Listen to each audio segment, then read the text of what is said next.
chicken noodle soup, chicken on the side. We got some chicken wings, chicken fingers, a whole lot of chicken platters. You know, there's a bunch of chicken on these plates right now. Before I get into that, guys, how y'all doing? I know I wouldn't be alive unless I was late, and I am 5 minutes later than I wanted to be. If only I could be on time. To those on the playback, to those who are going to catch me live, to those who hear it now, and those that'll hear it later, my bad, I haven't been dropping a lot of videos. As we all know, my stuff got hacked. We're still sorting that out.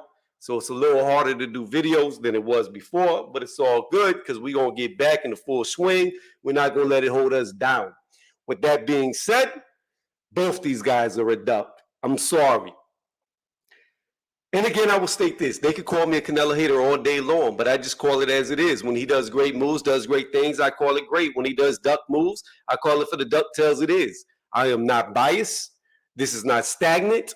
It changes. It's fluid. And with that, you got to go with what's going on. So what the flow is doing right now is showing me that two guys are going down the route of where the river is forking. They're going down the route of, I'm a duck. I'm scared to fight my man, though. So Canelo fans were telling me that if Canelo fought nobody besides Bivol or Benavidez, they would call him a duck. However, the same people that I have talked to that make YouTube content have now changed their tune and said that this is a good fight. It is a good fight for Canelo to fight a guy who's never fought at 160, who's for the first time going to fight at 168, to fight that guy. For undisputed versus undisputed, if they're in the same weight class, if they're even close to each other in weight, which they're not. So many people told me that they would call Canelo a duck if he did not fight Bivol or Benavidez. And now that he's not doing it, they're praising this bullshit because it's bullshit. If Canelo wins this fight, are we supposed to praise him for beating the little man? Did we praise Triple G when he beat Kell Brook? No. Did we praise EJ for beating Mikey Garcia? No. Do we praise Tank Davis for beating Leo Santa Cruz? No. So why the fuck should we praise Canelo for beating Jermell? The little Charlo at that. A guy who, I mean, by now it's got to at least be a year since he's fought. And by September, it's going to be over a year since he's been in the ring. We're supposed to praise Canelo for fighting that guy? Like, this is a great challenge for Canelo? Like, this lives up to whatever the fuck his legacy is supposed to be? See, this is why I call Canelo all smoke and mirrors right here. Because it's smoke and mirrors. When you really peel back the layers, when you really understand the timeline, when you lived in the history, because this will be history, when you lived in the moment, you know it for what it is. It's an asterisk. It's an asterisk. It's an asterisk all day long. Canelo deserves no praise for beating the smaller man who never fought. They're moving up 2 weight classes, just like the names that I mentioned before. Now, on the flip side of the coin, there's Charlo, who is definitely a duck. As I write there, look at that knockout coming here saying Charlo is a dog. I disagree. And I'm going to tell you why I disagree, knockout. If Charlo beats Canelo, it will be great for him. It will be a great win. Don't get me wrong, but that's not why he's a duck. He's a duck because he has nothing to lose. He has a mandatory, all right, who beat the man who beat him. Yes, he came back and won in the rematch. Yes, some people argue whether Harrison really beat him or not, but it's irrelevant. Tim Tszyu knocked that dude out. Why? Because Charlo got injured and could not fight him. So he fought Harrison, a guy that a lot of people said would beat Tim Tszyu. He beats him, dominates him actually, and sleeps him. Then a guy that EJ fans like to boost up is one of EJ's best wins. I don't know why, because he's never really done nothing in Ocampo. Ocampo comes in there and fights Tim Tszyu and gets stopped immediately. Stopped immediately. Red light, green light, no, it's a motherfucking red light. You're not going forward. He's stopped in the first round. Schlep mode, sleep mode, snoozing, sheep. I'll get to this in just a second. So you have the mandatory, who is a proven commodity at this point. It is no doubt that Tim Tszyu is a threat. He is a threat. Just like Benavidez is a threat to Canelo, the 2-time WBC champion. is a threat. Now, Charlo has an option, and this is where the duck comes in, Knockout. Understand what I'm about to tell you. And I'll open up the panel in a minute if you want to get on. This is where the duck comes into play. Because I agree with what you say in context, but in this context, I cannot agree. If Charlo goes up there and gets his ass whooped by Canelo, nobody's going to say Charlo looked bad. What are they going to say?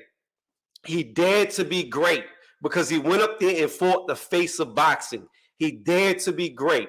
So what that does for Charlo is it takes him out of a very risky fight that really doesn't have a lot of rewards, because if he beats Tim Tszyu, people will be like, okay, he just beat Tim Tszyu, but who was Tim Tszyu, right? That's what they're going to say. He was supposed to win that fight.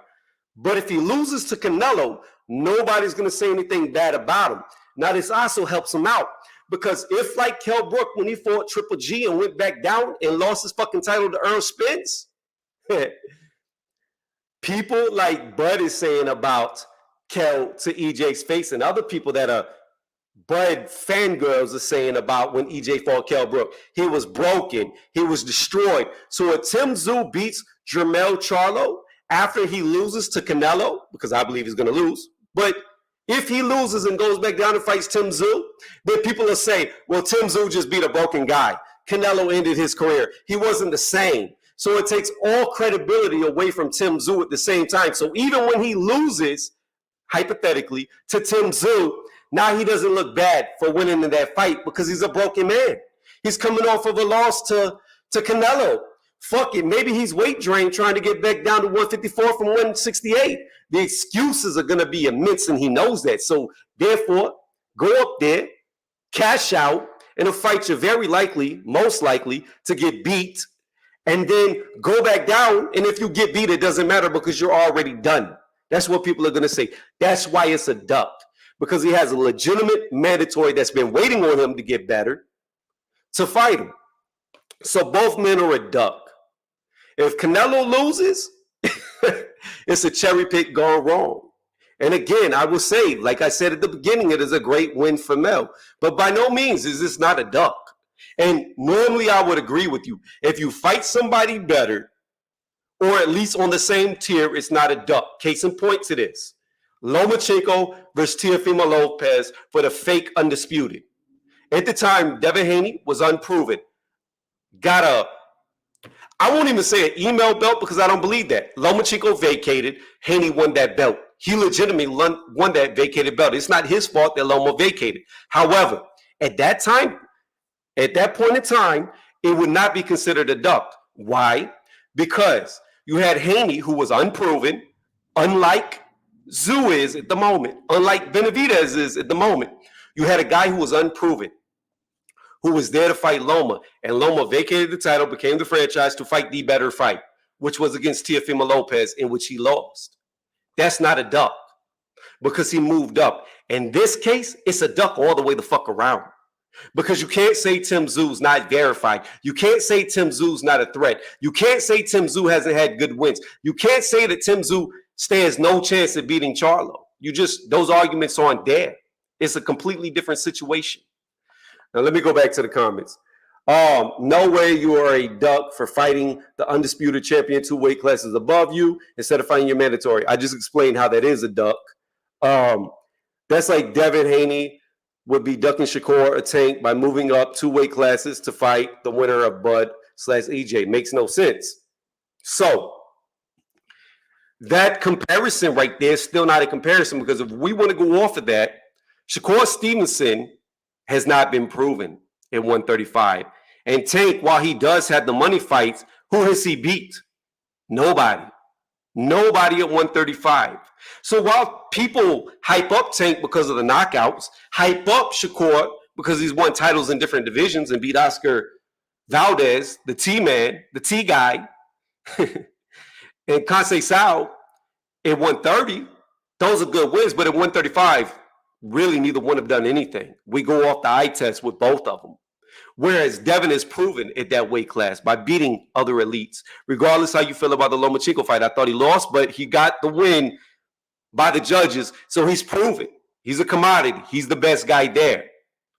If he was to go up and fight EJ or Bud, whoever wins, it's not the same because both the guys in his weight class really haven't done anything. Tank's never won a title there. Tank hasn't beat any true top 3, 4, 5 people at 135. He brings people up from lower weight classes. Shakur just got there. He's done nothing.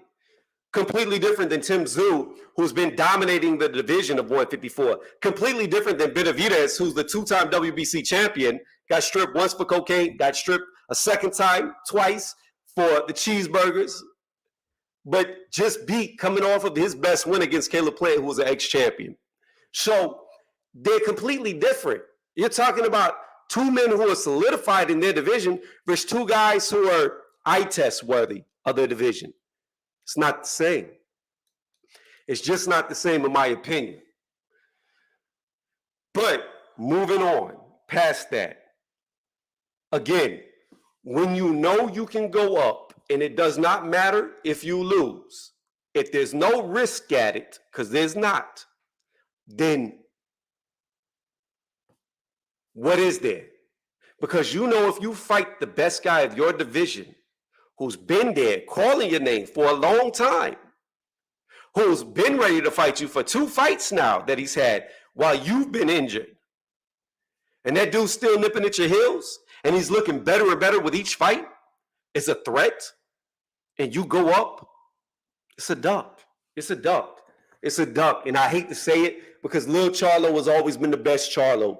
Lil Charlo, undisputed. He's on my pound for pound. I hate to say it, but the moves that he's making shows fear to me. It shows fear. It's just like when Canelo jumped up from 160 to 175 to fight Kovalev. It would not have mattered if he lost at that point in time. Just like it doesn't matter that he lost to Bivol because he didn't belong there. He's not good enough for 175. He's not big enough for 175. He won't survive at 175. It was a duck when Canelo jumped up. And a lot of people said it was a duck when he went to 175. But now all of a sudden, whenever Charlo's going to 168, it's not a duck with pretty much the same fucking circumstances. It's crazy to me. What's going on, Boxiana? How you doing? I wish I could have let you just go on to the next round, to the semifinals and finals. My shit got hacked. It's unfortunate. And it just sucks because outside of me, I think you would have won it. I think you would have won it for sure. And I hate it. I hate it that it played out the way that it did. You heard my computer got fucked up while I was on there with you. And it just sucks how it played out. But you'll definitely get them next year. Ain't nobody beating you. I promise you. I promise you. I promise you, Boxiana. Ain't nobody beating you. None of them. None of them. I said from the jump, you were the only one I was worried about. The only one. That was it. So come next year when they run it back, because I'm not going to enter it because obviously somebody out there tried to destroy my shit until I figure out who it is. It's pointless. And it's nothing against Knockout. I don't believe Knockout had anything to do with it. But until I know, it's just not advantageous for me to go there. That's why I haven't been over there on this channel. I just don't feel like it's worth it. So I got my money on you next year. You keep debating, you keep getting better because you're a monster. You know, the guy that you had was a losing battle from the beginning. You was at the bottom of the hill, and I was thankful I was at the top. So I appreciate you rooting for me. But let me do this. It's not a lot of people here. I haven't really been dropping videos, streaming a lot. But if anybody wants to jump on and say if they disagree with me, tell me why you disagree. I've made a comment, and you could say, oh, Tony, you're being hypocritical. You say if you're fighting a better guy than the guy you're supposed to fight is not a duck. But I explained earlier how it is a duck and why it's a duck in this circumstance. Context is everything. And context matters. And what's going on in the world of boxing matters. When you jump 2 weight classes to fight a guy because you have a killer behind you, who's been calling for you, who's been saying they would beat you, it's a duck. We haven't heard Charlo at all say, I can't make weight. I'm too big, like Devin Haney. If Devin Haney was to go up to 140, we all know he can't make weight. We all know he struggles on the scale. We've seen him emaciated. But with Charlo, we've heard him call out Bud. come up to 154. I'll fight you right after the EJ fight. If you beat EJ, I'll fight you next. Bud's talked about it. So we know Mel never wanted to move up until now. Boxiana wants to work with you on Charlo and Canelo. You free this week. What's going on, Jimmy? Explain what Salute, bro. Salute, bro. How you doing? I'm doing well. And yourself? Yeah, I'm doing right, man. It's good to see you do lives again, man. I know you're having some kind of technical issues with your computer and stuff, but it's good to see you up and running again, man. Yeah, I'm not fully up and running. We on the cell phone, but it's all good though. That's cool. Look, man, bro. I've got to be honest, bro. Like when I was hearing rumors about him fighting Berlanga, I was harsh on Canelo. You know, I said, "Come on, this is some fucking bullshit." You know, with the Badu Jack situation, I was iffy about that because of the rumors with the weights. I'll be honest, bro. I don't hate the Jermell Charlo fight. I actually prefer it over the Maul fight because with Jermell. He's an undisputed champion. He's a top 10 pound for pound guy. And I'll be honest, bro, when they come face to face, I think a lot of people will be surprised at who the bigger man is physically because these dudes were in the same weight class not too long ago. You know, they both fought at 54. They held titles several years ago. And I think Jermell Charlo walks around at 180 rock solid, the same as Canelo. I think the guy stylistically will be very difficult for Canelo because if you look at Canelo, historically, he struggled with guys that are tall, good jab, slick footwork. And Charlo has shown that in the Castano fights. The guy's got the ability to move, to box, explosive power puncher. And the guy so far has showed a lot of heart and a good engine. So I think a lot of people are underestimating Charlo's chances, man. You got one fighter on Charlo who, in my opinion, is an improving fighter. Especially if you watch the Castano fights. I think Charlo's improved a lot over the years. And in Canelo Alvarez, we've got a fighter that's kind of physically in the decline, you know? So I don't mind the fight, man. You've got two dudes that are top 10 pound for pound. You got two dudes that are undisputed champions. And look, do we want the Benavidez fight? Of course. But look, according to Chris Mannix, when he was on Max Kellerman's show on ESPN, when Canelo Alvarez was given options for his September opponent, Benavidez wasn't one of them. And the reason is probably because Sam Selukowicz has been running around like a lunatic, telling the whole world the Morale fight is signed and they're going to fight in November. So I don't really get the extra hate. That ain't got nothing to do with it. The reason why it's not up there is because he signed with the PBC. Al Heyman is a very smart businessman, and he would be stupid to put him in there with Benavidez in his first fight, because if he loses that fight, then the whole purpose of giving him $100 million for 3 fights goes out the fucking window. It's damaged goods. So it only makes sense that he wouldn't fight Benavidez first. You want to save that for a second, so if there's a rematch clause, you get your third fight, or you'll feed him somebody else, and that'll be your third fight to go out with. And if he loses, then you can reel him back in for the rematch. So business-wise, it makes perfect sense why Benavidez wasn't up there for the PBC to fight him. Yeah. So out of the guys available, I didn't really like the Jermell fight because that guy had been out of the ring for a very long time, and I'll be honest, I think Canelo would have beat the fucking shit out of him even when he was active.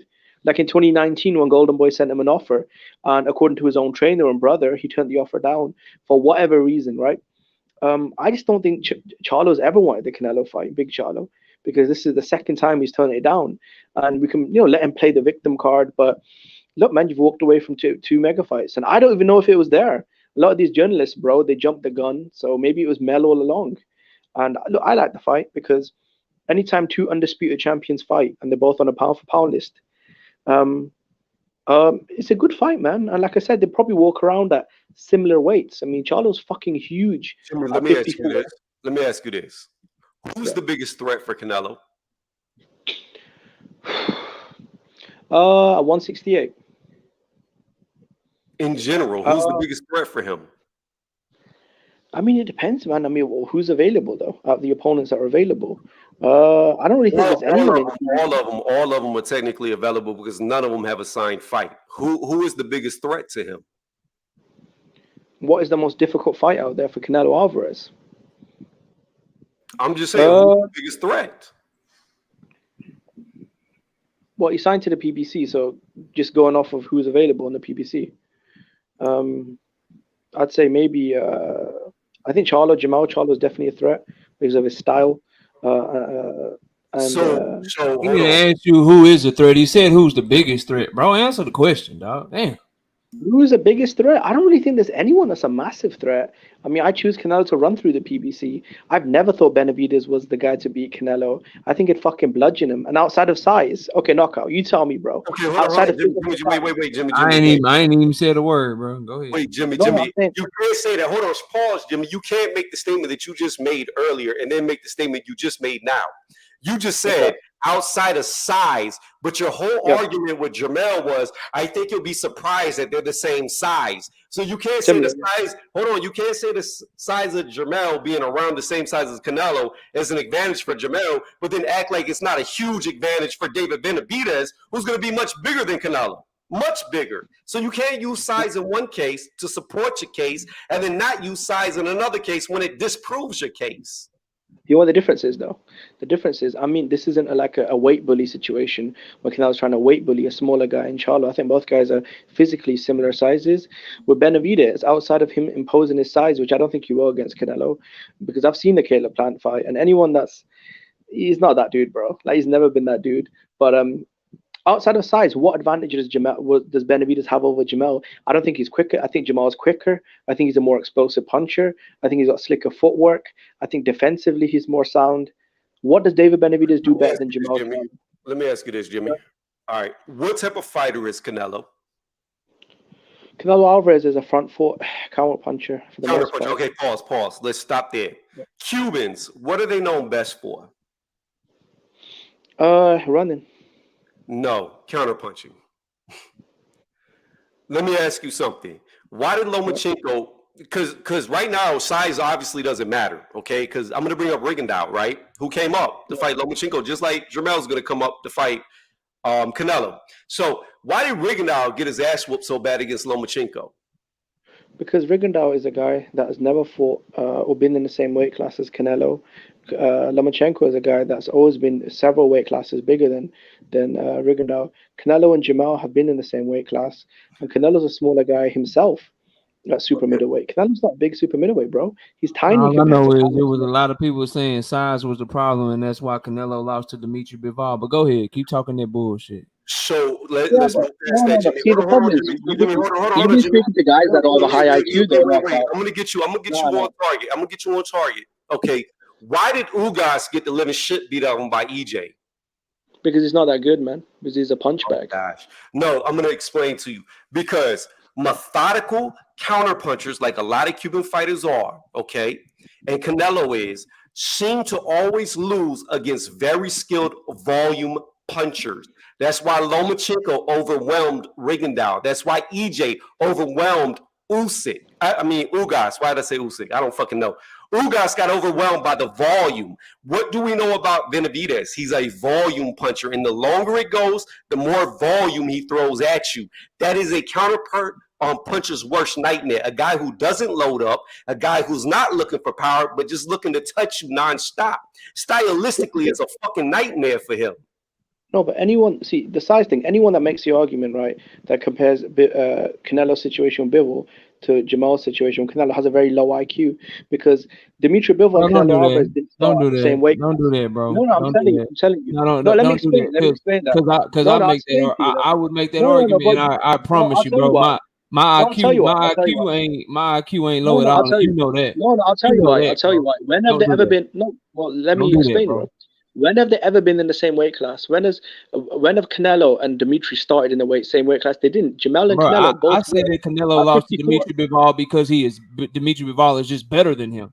But Canelo fans were making arguments that the only reason he lost was because of the size. No, there was a skill gap.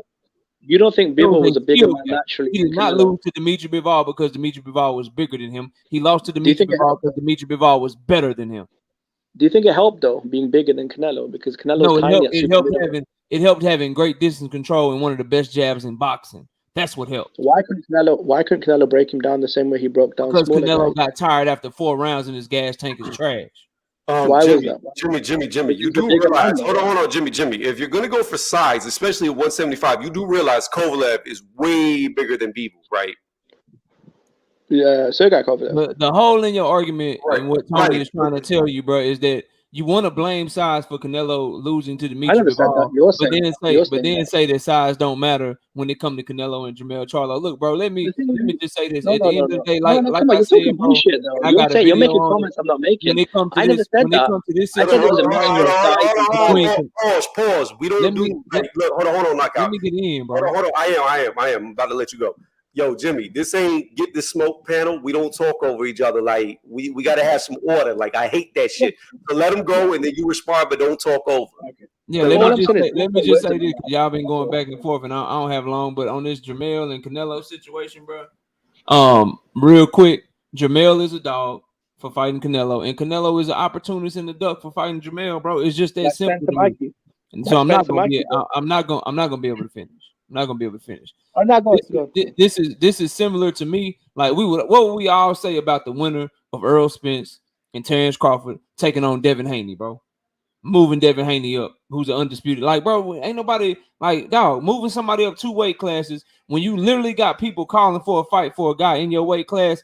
That's a duck. For Jermell Charlo side of it, at least Jermell Charlo, bro, he's fighting a more accomplished fighter. He's fighting a fighter that is way bigger than him. He's moving up to do it, and he's fighting a champion instead of making a mandatory defense. All Canelo is doing is defending his titles at 168. If you're gonna defend your titles at 168, at least defend them against somebody that done put in work, bro. That's all. That's all I'm saying. And guess what? When you want to talk about Jermell Charlo could be a bigger fight, not really. He been on pay-per-view one time. So is David Benavidez. David Benavidez outsold him, and Jermell had a much better card with his brother on it and all that shit. So David Benavidez is the fight that fans been calling for, and Canelo out of his own mouth said, "I want to fight the fight that fans want to see me fight." But he's always doing something that we didn't see coming. This is a fight that nobody saw coming, nobody asked for, and he's pulling up a 154-pounder that ain't never fought at 168. That ain't my opinion. That's a fact of the matter. And if you look at how he moved before this, negotiating his way out of the Bivol fight by asking for the exact same shit he had in the first fight, negotiating his way out of Badu Jack fight by trying to make that man fight 20 pounds under the weight limit and put a rehydration clause on him, turning down a David Benavidez offer for $50 million to fight David Benavidez, picking Jermell Charlo before Jermell, but Jermell Charlo pulls out, and he was picking a guy who was 2 years out of the ring, who was coming off of a horrible performance, who ain't never fought at 168. And then finally, last but not least, he lands on Jermell Charlo, pulling him up 2 weight classes, coming off of a hand injury, and he ain't been in the ring in 1 year either. That's your duck if you're looking for a duck between the two. But Jermell Charlo moving up 2 weight classes to take on the undisputed champion in that said weight class instead of fighting a mandatory defense, he is doing something that no matter how much you like Tim Tszyu, how much Australia backs him, if Tim Tszyu got a motherfucking contract to fight Canelo Alvarez for the amount of money that Jermell Charlo is getting to fight Canelo Alvarez, Tim Tszyu would do the same fucking thing, and anyone around 168 would do the same thing. You're a hypocrite, though, because when Errol fought Mikey, you called him a boss move. I mean, you called it a boss move. I didn't even have a channel then. Stop lying on me. Yeah, you did. I didn't even have a channel in 2019. You Spence fan, right? Maybe not you. But these Errol Spence fanboys are calling it a boss move. In 2019. Well, don't lie on me then, bro. Don't lie on me then. You put words in my mouth saying Jimmy said Bivol was too big, that's why he lost. I never said that. I said it was a mixture of defensive style with size. There were different elements to why he lost that, bro. So I wish I had more time. Hold on, Naga. I want to say this. By you said defensive and then and size, you're using size like he's telling you. You're using size. Size is in your explanation of why he lost because you can't add 2. If you add 2, then it's not the defense that did it because the defense without the size that you're giving Bivol means the defense alone wouldn't have won it. He needed the size as well. So again, we all come back full circle to this size thing with you. You can't say size matters in one place and size doesn't matter in another. Should I tell you why? Because Caleb Plant had a defensive style, but he wasn't so much bigger than, like, he was bigger than Canelo. Of course he was naturally, right? Canelo being a super welterweight who moved up through the years and the divisions, right? Because Canelo was fighting Dimitri Bivol in his 4th division, bro. So there's always going to be a size difference. He's always going to be naturally the smaller man.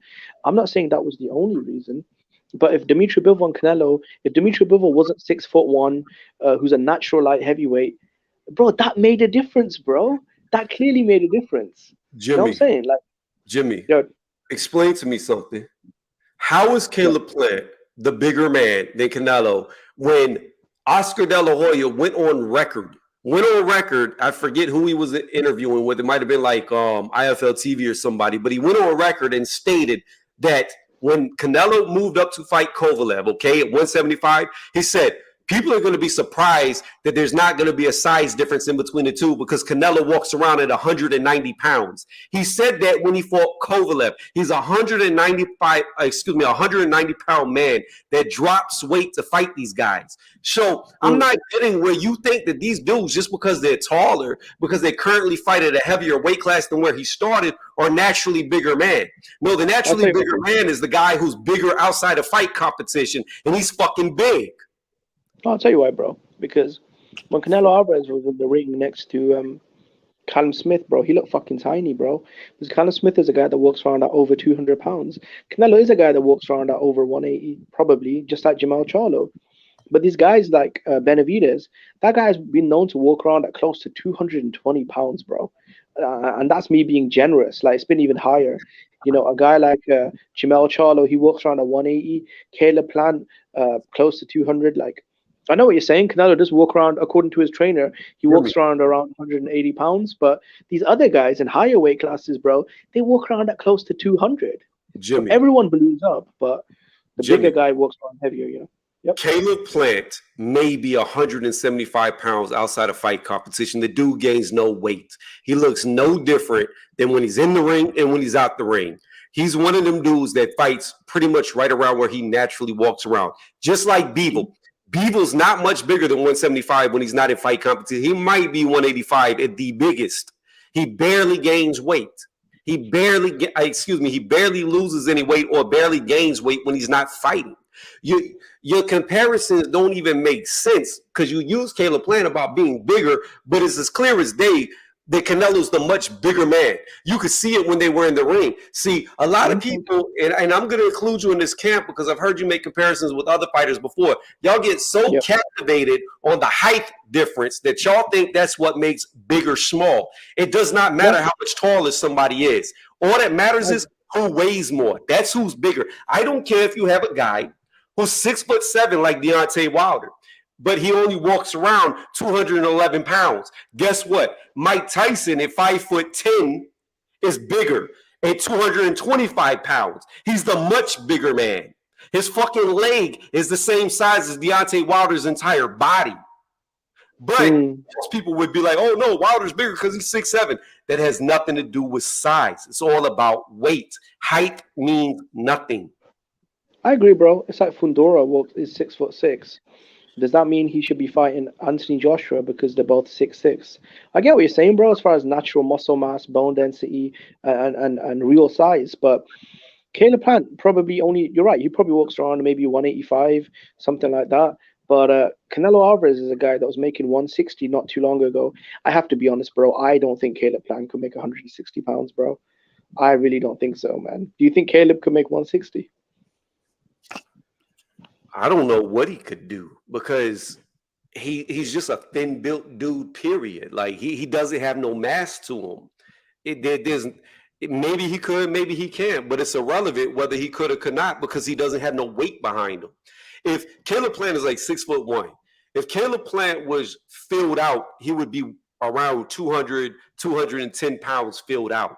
But he's not a filled out guy. He's just a small man. For his height, he's a very small man. Have you seen him on the scale, though? I mean, this guy's shredded to the bone. I mean, the guy's an athlete. I don't think he can make one. You know who was shredded to the bone? Bruce Lee, but that didn't make him big. He was 135 pounds. Yeah. No, Jimmy, being shredded means nothing if you have no depth or density to your muscle. Yeah, Caleb Plant probably isn't the best example because even though he's like a good size super middleweight, I think guys like Callum Smith and guys like David Benavidez, those are like monster super middleweights. These are guys that really could be fighting at cruiserweight. I just don't see how Canelo could be bigger than him in any way. I mean, these dudes, according to Callum Smith and Benavidez, these guys are known to walk around at over 200 pounds. Right. Canelo, according to Eddie Reynoso, walks around at 1. Now you're on the mark. Benavidez is just like Canelo.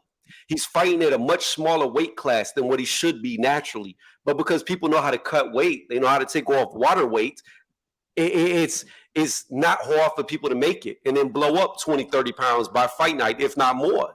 Depending on how tall you are, you could blow up even more. But the thing about it is this.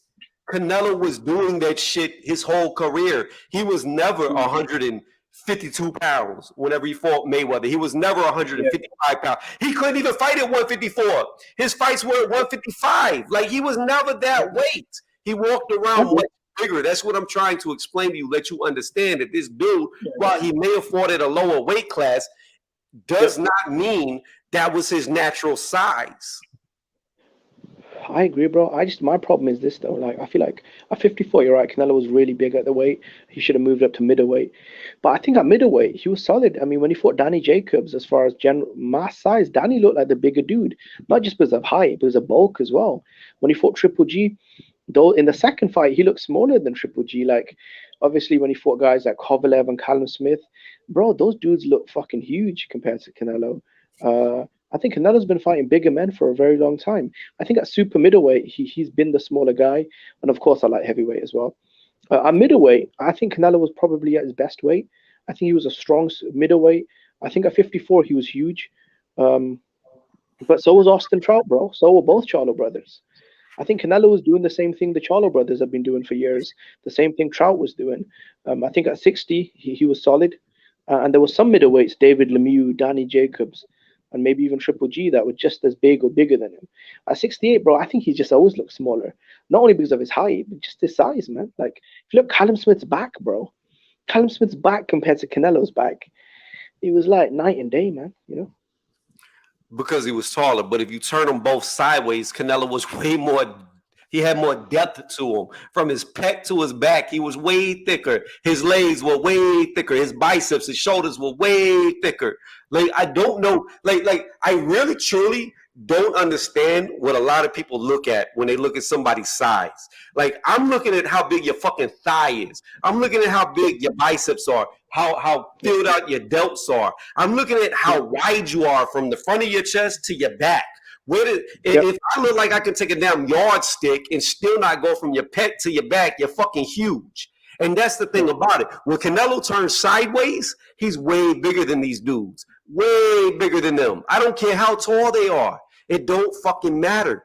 Because at the end of the day, weight is what matters. There's no such thing as a height class. And that's what people get so caught up on. It's, oh, look at how much shorter he is. It's just like Tank Davis. Tank Davis is always called to be the smaller man, but this dude is busted weight at damn near every weight class he's been in. And when you see the thickness of him, he's way bigger than them dudes he's fighting. He's way heavier.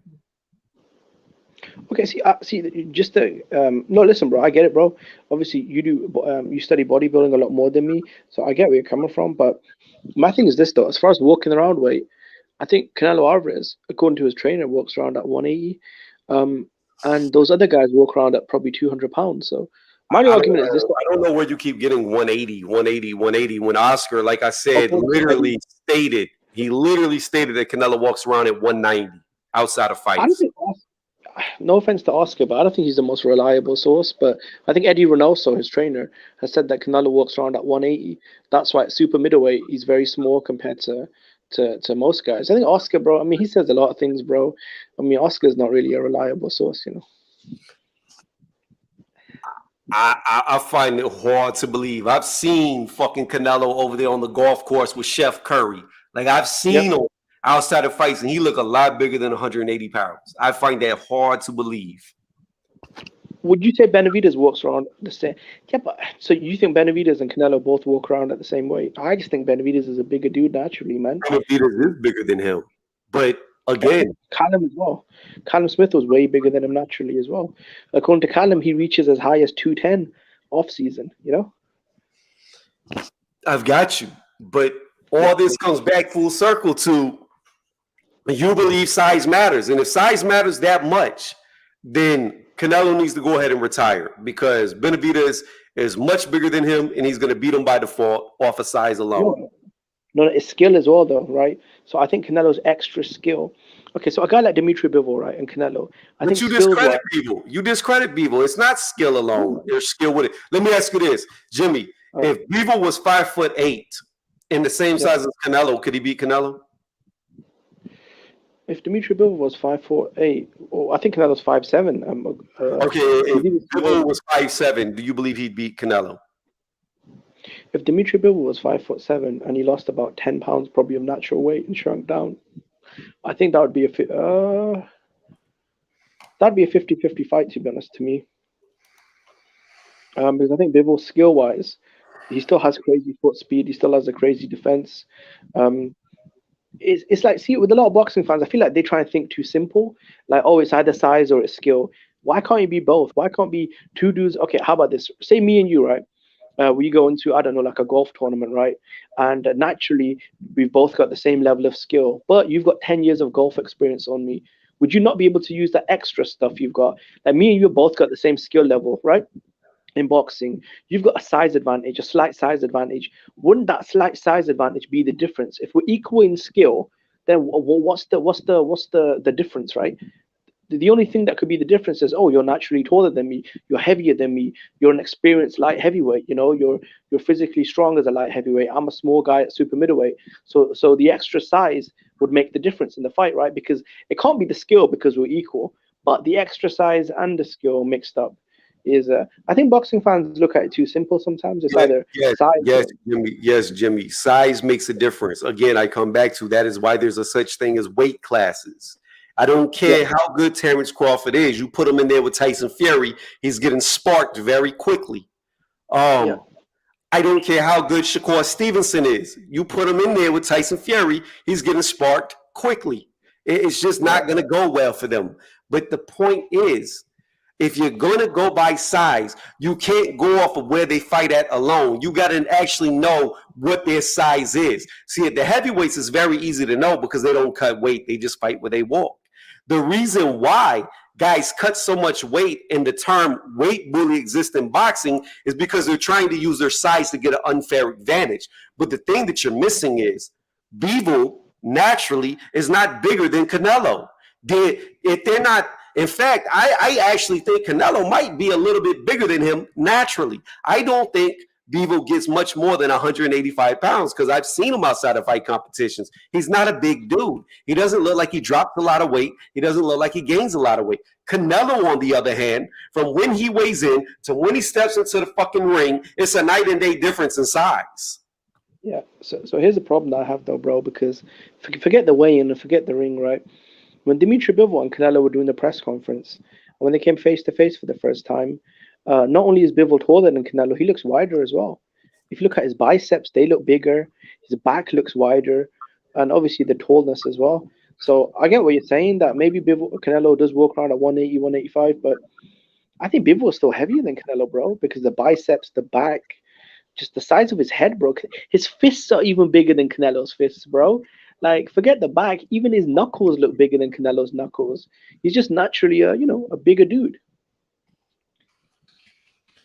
Watch the face off, right, during the press conference. Are you telling me that Dimitri Bivol's head, his back, his fists, they don't look bigger than Canelo's? Canelo looks tiny compared to Bivol. I'm watching the face off right now, bro. Dimitri Bivol clearly looks like the bigger man, maybe a little bit heavier, but naturally taller, longer arms. He's a solid light heavyweight. He's experienced at the weight. I think he had a lot of advantages over Canelo. Maybe the walking around weight was only maybe, I don't know, 5 pounds or 7 pounds, but can you see what I'm saying? I'm about to bring up them in the ring. Just give me a moment because I couldn't find a picture of when they touch gloves. We're going to look at them face to face. I'm about to bring it up. I'm just waiting for this Yeah, I was. to go through. Well, also, I want to ask you about the chicken versus chicken thing. Well, about your title. What's that about, bro? Just to go back to the original topic. Jermell is scared of Tim Tszyu, and Canelo is terrified of David Benavidez. Just like Canelo was terrified of Andrade. Bloody hell, man. You're not going to let that go, are you, bro? I'm never going to let that shit go because he's fucking terrified of that dude. God. You know what? He might fight Andrade in this 3-fight deal. Wait, is Andrade even a PBC guy, though? I don't even know if he's a PBC fighter. No, he's with BLK Prime, I believe. Okay, well, I guess. Okay, so I was thinking if he was a PBC, that'd be all right. Look, I think I can't blame Jermell, though, because Look, you get the phone call. Hey, Canelo Alvarez wants to fight you. Do you want to jump up and weigh and fight for the undisputed super middleweight title in Vegas on pay-per-view for $10 million against a Hall of Famer? Are you gonna say no? I want to defend my belts against a contender in Tim Tszyu. Come on, bro. Like, what are you gonna, for $2 million? Like, come I on. don't think he ever wanted to fight Tim Tszyu. This dude's been riding this injury for over a year. Yeah. I'm not sure if it was over a year. Originally, they were signed to The fight in last time January, he fought in what? July last year. So it's been a year. Yeah. No, it wasn't July of last year. Hasn't it been a year since it's been out? Maybe I'm thinking of. Maybe I'm I thinking of the believe other it shit. was May. Was it May of last year? Let's look it Hold up. on. I guarantee you it was May of last year. I bet you. Hold on. We're going to type it in right now. Jermell Charlo. Jermell Charlo. Here we go. You ready? Let's go to BoxRec. We're looking on BoxRec. Yeah, you're right. May 14th. May 14th. Yeah, you're right. May 14th. Yep. Yeah. May. May 14th. Mm-hmm. Over a year with a hand injury. Yeah, hand injury. Yeah, bro. So him and Charlo were scheduled to fight early this year, but he pulled out because of a hand injury. And according to Tim's manager, they were going to fight in November. But obviously, he got the Canelo offer, so it is what it is, So yeah, they were supposed to fight in later on this year in May. Sorry, in November. But Most broken hands at the longest are normally on average healed by the second month. yeah, So his hand has been good for over a year, and he couldn't get in that ring. well, originally, bro, I think they were going to fight in January, but then they pushed it forward to July, and then I think Jamal needed more time. But I think maybe behind the scenes they're working on the Canelo fight for a good few months, because I find it hard to believe that literally over the last 2 days they finalized the fight, the date, the venue. Like, come on, does that really sound realistic? Over what, in the span of 3 days, they're probably working on this fight for a few months. I think Tim Tszyu was the backup plan. Look at Canelo Alvarez, bro.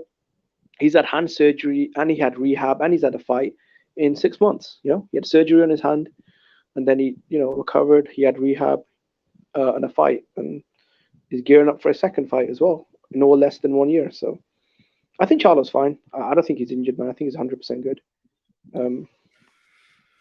He don't want to fight him. Charlo saw how bad Tim Tszyu beat the shit out of Tony Harrison, how he dominated him the whole fight, and then he saw what he did to Ocampo. He don't want to get in there with him. And again, I come back to where I started, full circle now. For Charlo, he goes up there, he gets beat by Canelo. Nobody shames him for it. There's no, he dares to be great. That's what it's going to be. Just like whenever Canelo jumped up to fight Beagle. Dare to be great. Instead of fighting Benavidez, you're daring to be great, to be the guy that it doesn't matter if he beats you. Then if he goes back down to 154 and gets that ass whooped by Tim Tszyu, it doesn't matter because people are going to be like, well, he dared to be great again, even though he was finished after the Canelo loss. He still wanted to try to retain his titles. So he potentially could get 2 losses back to back and get no discredit for it. And that's what they know. It's all smoke and fucking mirrors. No, but Tony, okay, just even from but let's be honest, bro. This isn't just a belt holder in Charlo, right? He's the undisputed champion at junior middleweight. He's a top 10 pound for pound guy. And he's a young dude who's made some good money recently. Do you really think he's just that much of a coward and looking for a cash out? Because Tim Tszyu, even though he's looked dangerous over the last couple of years, the last year, before that, he was a massive underdog against Charlo, not too long ago. So I get Tim. He's grown. He's improved a lot. He's scoring some violent knockouts, and he's he's looking bigger and badder than ever. But I don't know, bro. Context is everything. Context is everything. I keep saying that, and I'll keep repeating it. The fact of the matter is this: he had an injury that takes about 2 months to get over. Okay, fuck it. Give him 3 months to get over it, right? So he's 3 months. Give him about, I don't know, a month and a half of rehab. So you're at about 4.5 months giving him the benefit of the doubt. Then why did he not make the fight from now? So he needed over 8 months? No, what? 10 months. 10 months. He needed 10 months to figure it out. He could have been fought him. He could have been in camp. He could have been getting in the ring with Tim Tszyu. The fact is, he didn't want to do it. And because there's been a 10-month window of when he could have fought, when he's been able to fight, allegedly, I'll throw that out there. Then at the end of the day, I have to call that a duck. It's not like it would be different. The scenario would be completely different if Tim Tszyu became Jermell's mandatory last month or a day or two ago, and Canelo was like, I want to fight him, and they fight. That's different. We're talking about a guy who's been his mandatory for over 14 months. Yeah, I agree though, bro. But I think the main problem is, Tony, that Jermell Charlo, he only fights once a year anyway, just like most PBC dudes. So I think, according to Tim Tszyu's own manager, after the Ocampo fight, Tim and Charlo's teams, they got into talks, and they were scheduled to fight in November. But in between that, he must have got a phone call about Canelo. I think they would have fought in November. But bro, it's like, okay, I'll give you an example. Tony, could I call you a ducker if you didn't want to get in a cage with a pit bull or a bulldog, but you're willing to get in a cage with a lion? Like, I can't call you a ducker. Hey, you know, Tony wasn't willing to step in a cage with a bulldog. You definitely could. Because if that dog I was about to fight had killed 10 lions, and I decided to go fight another lion that killed other lions versus the dog that's also killed lions, then yeah, you could say I'm a duck. No, but Canelo, I mean, let's be honest, to Tim Tszyu, he's a good fighter, interim champion, and I think him and Charlo is a very good fight. But, bro, Tim Tszyu is no Canelo Alvarez, bro. I mean, it's not the same level, you know? I never said he was a Canelo Alvarez. But yeah, I come back. I got to keep coming back. It's no different. It's no different than when fucking Mikey Garcia jumped up to fight EJ. He stood no chance at winning. Nobody gave him a chance. Everybody knew he was going to get that ass whoop, but he ran from Lomachenko. We know that. That's why he went up. This is no different than that. It's the same fucking thing. I think, look, bro, I think the key point is with Canelo and Charlo, both guys have basically cleaned out their divisions, right? They've unified all the belts, and they've made some good defense. They haven't cleaned out their division. Neither one of them have. Because Benavidez has been there the whole fucking time. Again, the real WBC champion, the two-time WBC champion, the belt that was vacated on the line for a guy who wasn't even ranked in the WBC, either one at the time. They fought for a vacated belt that they didn't even deserve to fight for. That guy's been there the whole time. So until he's been beat, it hasn't been cleared out. He hasn't aired it out. And Tim Tszyu has been making waves in 154 for the last 2.5, 3 years. So it's definitely not been aired out. It's definitely not been cleared out. When I say cleaned out, bro, I mean like they beat all the top champions and unified the belts. As far as the mandatories, there's always a mandatory you could fight, right? The mandatories never end, you know? There are always mandatories, but there's not always proven mandatories. There's not always mandatories that you could say, oh, that guy's a threat. Oh, that guy deserves. It could be two guys that you never fucking heard of become mandatories because the rankings are trash, but neither one of those guys have fought anybody. It's just like who did Devin Haney beat to become the mandatory of Lomachenko? I have no idea, man. Exactly. Yeah. But here's that's what I'm saying. It's not the same. So when Loma went for Teofimo Lopez instead of Devin Haney, who was unproven at the time, that's not a duck. Because he didn't have a guy who was a killer, who was a monster right there at that time. People thought Devin was good, but that's the key word. They thought. They didn't know. Tim Tszyu and David Benavidez have both proven themselves. That's the difference. No, bro, I get what you're saying, bro, but the Canelo always deserve to fight for the WBC belt.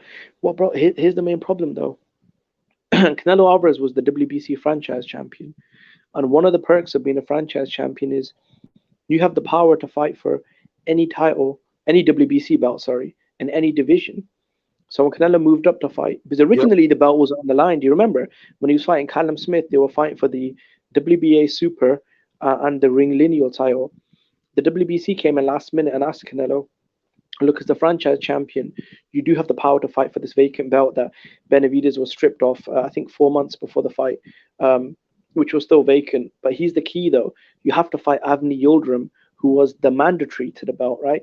Because you remember, originally, Benavidez's mandatory was actually Yildirim. They were supposed to fight each other. But Yildirim got injured, and I think the fight got pushed back. And then Benavidez fought Ellis, the guy who he ended up losing his title to, right, on the scale and stuff, right? So I think the Yildirim problem would have always been there, whether it was Canelo, whether it was Smith, or even Benavidez. So once he got the belt and he beat Yildirim, the mandatory situation got cleaned up, and Benavidez would, go back to the back of the line. Do you put any responsibility on David Benavidez? The motherfucker lost the same belt twice. Hold on, Jimmy. I want you to answer this, right? Yeah. When Benavidez got stripped the first time, right? Yeah. When he fought Angulo, right? Yep. What did they fight for?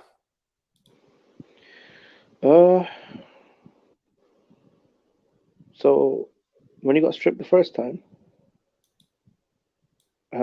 wasn't it because the first time I think he lost the belt, he was stripped because of the cocaine thing, and then one before that, I think he missed the scale, right? So he blew the scale. No. He blew the scale on Ellis.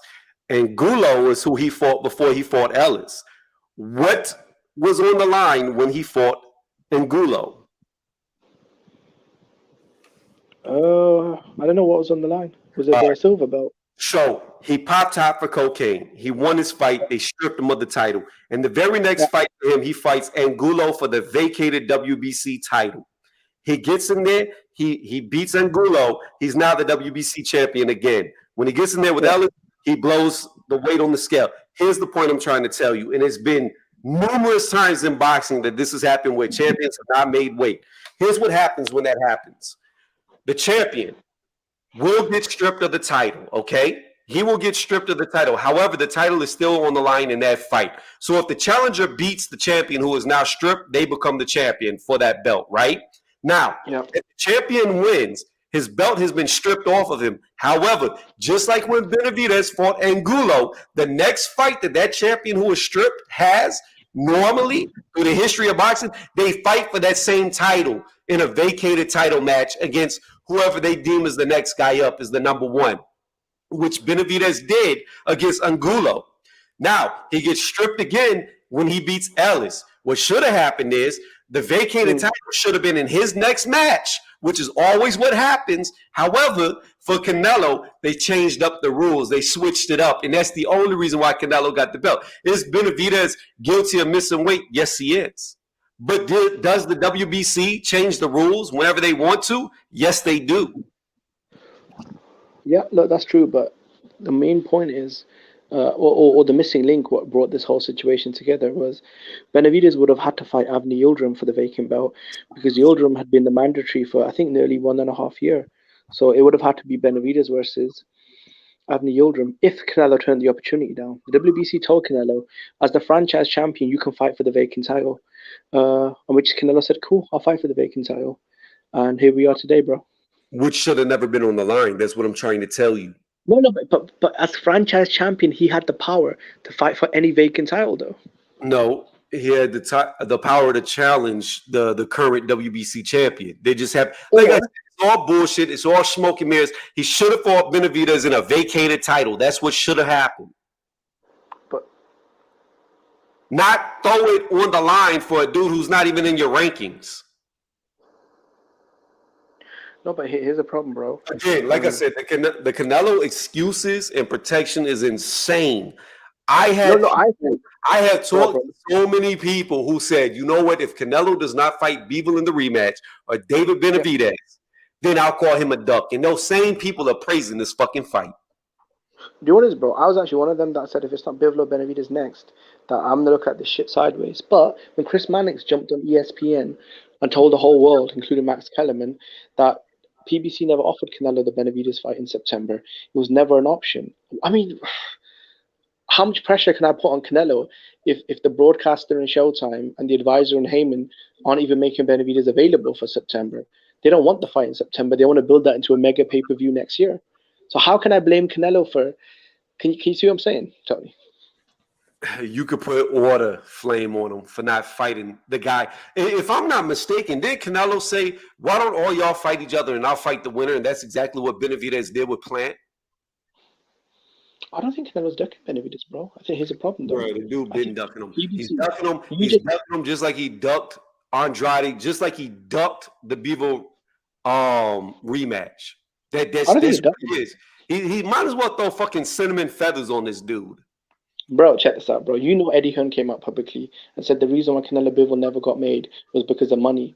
Canelo hold me up and said, look, I'm going to Italy. Because that's what Canelo was doing. He was, I think, the Milan Fashion Week. He called him and said, look, make the Bivol rematch. That's the fight I want. Get it done. Eddie Hearn came out publicly and said, look, we couldn't get the fight done. You know, the kind of money that Dimitri Bivol wanted and what the zone were willing to pay him. Because Bivol's not a ticket seller, bro. That's not The true. zone argued. That's not true at all. The reason why the fight did not happen is because Bevo refused to get paid the same thing he did in the first fight. He said he I'm wanted talking more. about No. We're not gonna do this cap bullshit. He No, I'm talking about the second one. he deserves more money than he did in the first fight because he beat that ass with ease. It wasn't even competitive. It was not a competitive fight. Bevo got in there and watched this dude all 12 rounds. Okay, but here's the problem, though, Tony. You're talking about the first negotiations.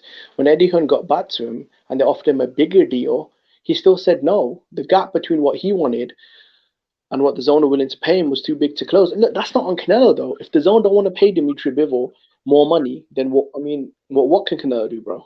It's not up to Canelo to. That's on Eddie Hearn and the zone, bro. And I'll be honest, that's not really even that good of a fight, though. Like, did you enjoy watching the first fight, bro? It was pretty boring. Like, me personally, I loved the fight. I loved it. I'm not really a fan of. I thought it was a great fight because it was a fucking masterclass of what boxing is supposed to look like. It was the sweet science right there.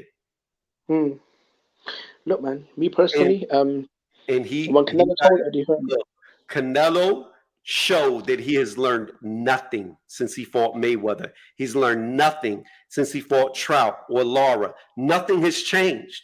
That's what it showed. He has learned nothing because you put him in there with the same style fighter like Andrade is, he'll get that ass whooped 100 out of 100 times. He should have lost the Trout. He got that gift. He got embarrassed by Mayweather. He got a gift over Lara. Like the dude got embarrassed by Bivol. He cannot fight that style, and he has not learned how to do it. I think. Look, Tony, we got to be fair, though, right? So Canelo Alvarez was on an undefeated run for nearly 10 years, right? Losing one fight in 10 years in your fourth division. Explain to me how he was undefeated for 10 years because Triple G beat that ass in the first fight. Well, between 2013 to 2023, he's lost one fight. So that would be an unbeaten. Did Triple G beat his ass in the first fight? Yes or no? No, the fight was scored a draw, bro. It was split decision draw. I don't give a fuck what the gift said. Who won that fight? From your eyes, watching it, who won that fight? Who won the Triple G fight? Look, bro, that was a close fight. It could have gone either way. How'd you score? All diplomatic. What's going on, Teach? How you doing? Who won that fight, Jimmy? Who did the whole world know won that fight? Who did every analyst say won that fight? Who did every news article journalist say won that fight? No, a lot of people thought it was very controversial. That's why I gave Canelo credit when he rematched Golovkin, and in my opinion, beat him clean. I thought in the rematch he beat him clean, bro. He pushed him back. He was the aggressor. He outfought Triple G in the pocket. So look, if you criticize Canelo for the gift draw, then why can't you give him credit for winning the rematch, though? You can't hate on him both times, bro. I'm not hating on him both times. Personally, I didn't think he won the second fight. I thought it was a draw. I thought Triple G fought him the same way Canelo fought him in the first one. And Triple G just put in the same game plan that Canelo had in the first one. He forced him, the counterpuncher, to come forward versus Triple G pushing the action. So if you thought Canelo won the second fight, then you damn sure better well say Triple G won the first fight because the first fight, Triple G fought him just like Canelo fought him in the second fight. The first fight, the difference was in both fights, Canelo lands the cleaner power punches throughout the fight. In both fights, I think that's the main difference. In the first fight, what are you watching? Triple G clearly was landing the sharper, cleaner shots on Canelo in the first fight. He was busier, but he wasn't landing the. There were probably, I think, maybe 5 eye-catchy moments in that fight, and Canelo probably had 3 of them. 3 out of the 5 eye-catchy moments. outside of Canelo, Triple G rocking Canelo on the ropes once.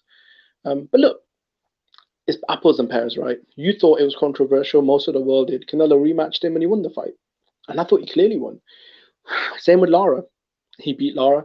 He beat Danny Jacobs. He beat Billy Joe. So you can't say he can't beat slick boxers, though. Because he's got several wins over slick boxers. Austin Trout, Lara, Billy Joe, Caleb Plant, Danny Jacobs. So I just wanted to do this for shits and giggles, right? I just wanted to show how diplomatic you're trying to be. Because we all saw the fight. We all saw, you even just admitted that the motherfucker got rocked in the fight, but he didn't rock Triple G once. All right, but that's one moment of a 12-round fight. We won't just go off of that alone. I just wanted to do this for shits and giggles. Triple G outlanded Canelo in round 1, round 3, round 4, round 5, round 6, round 7, round 8, round 9, round 10, round 11, and they drawed in round 12. You know what that means? Canelo only outlanded him in one fucking round. Yeah, that's why I said Golovkin is always the busier fighter. But a lot of those outlanding with jabs, man. When it came to power punches, I think the stats must have been similar. But here's the problem, though, Tony. Forget stats, right? If the first fight, in your opinion, Golovkin clearly won, then in the rematch, Canelo did all the things you said Golovkin should get credit for: aggression, throwing bigger power punches, outfighting him in the pocket. So why wouldn't you have Canelo win in the rematch?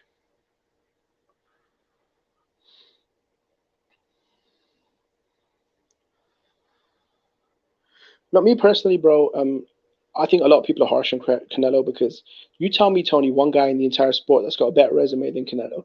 The motherfucker is a 17-time world champion in 4 divisions, 4-division champion, undisputed.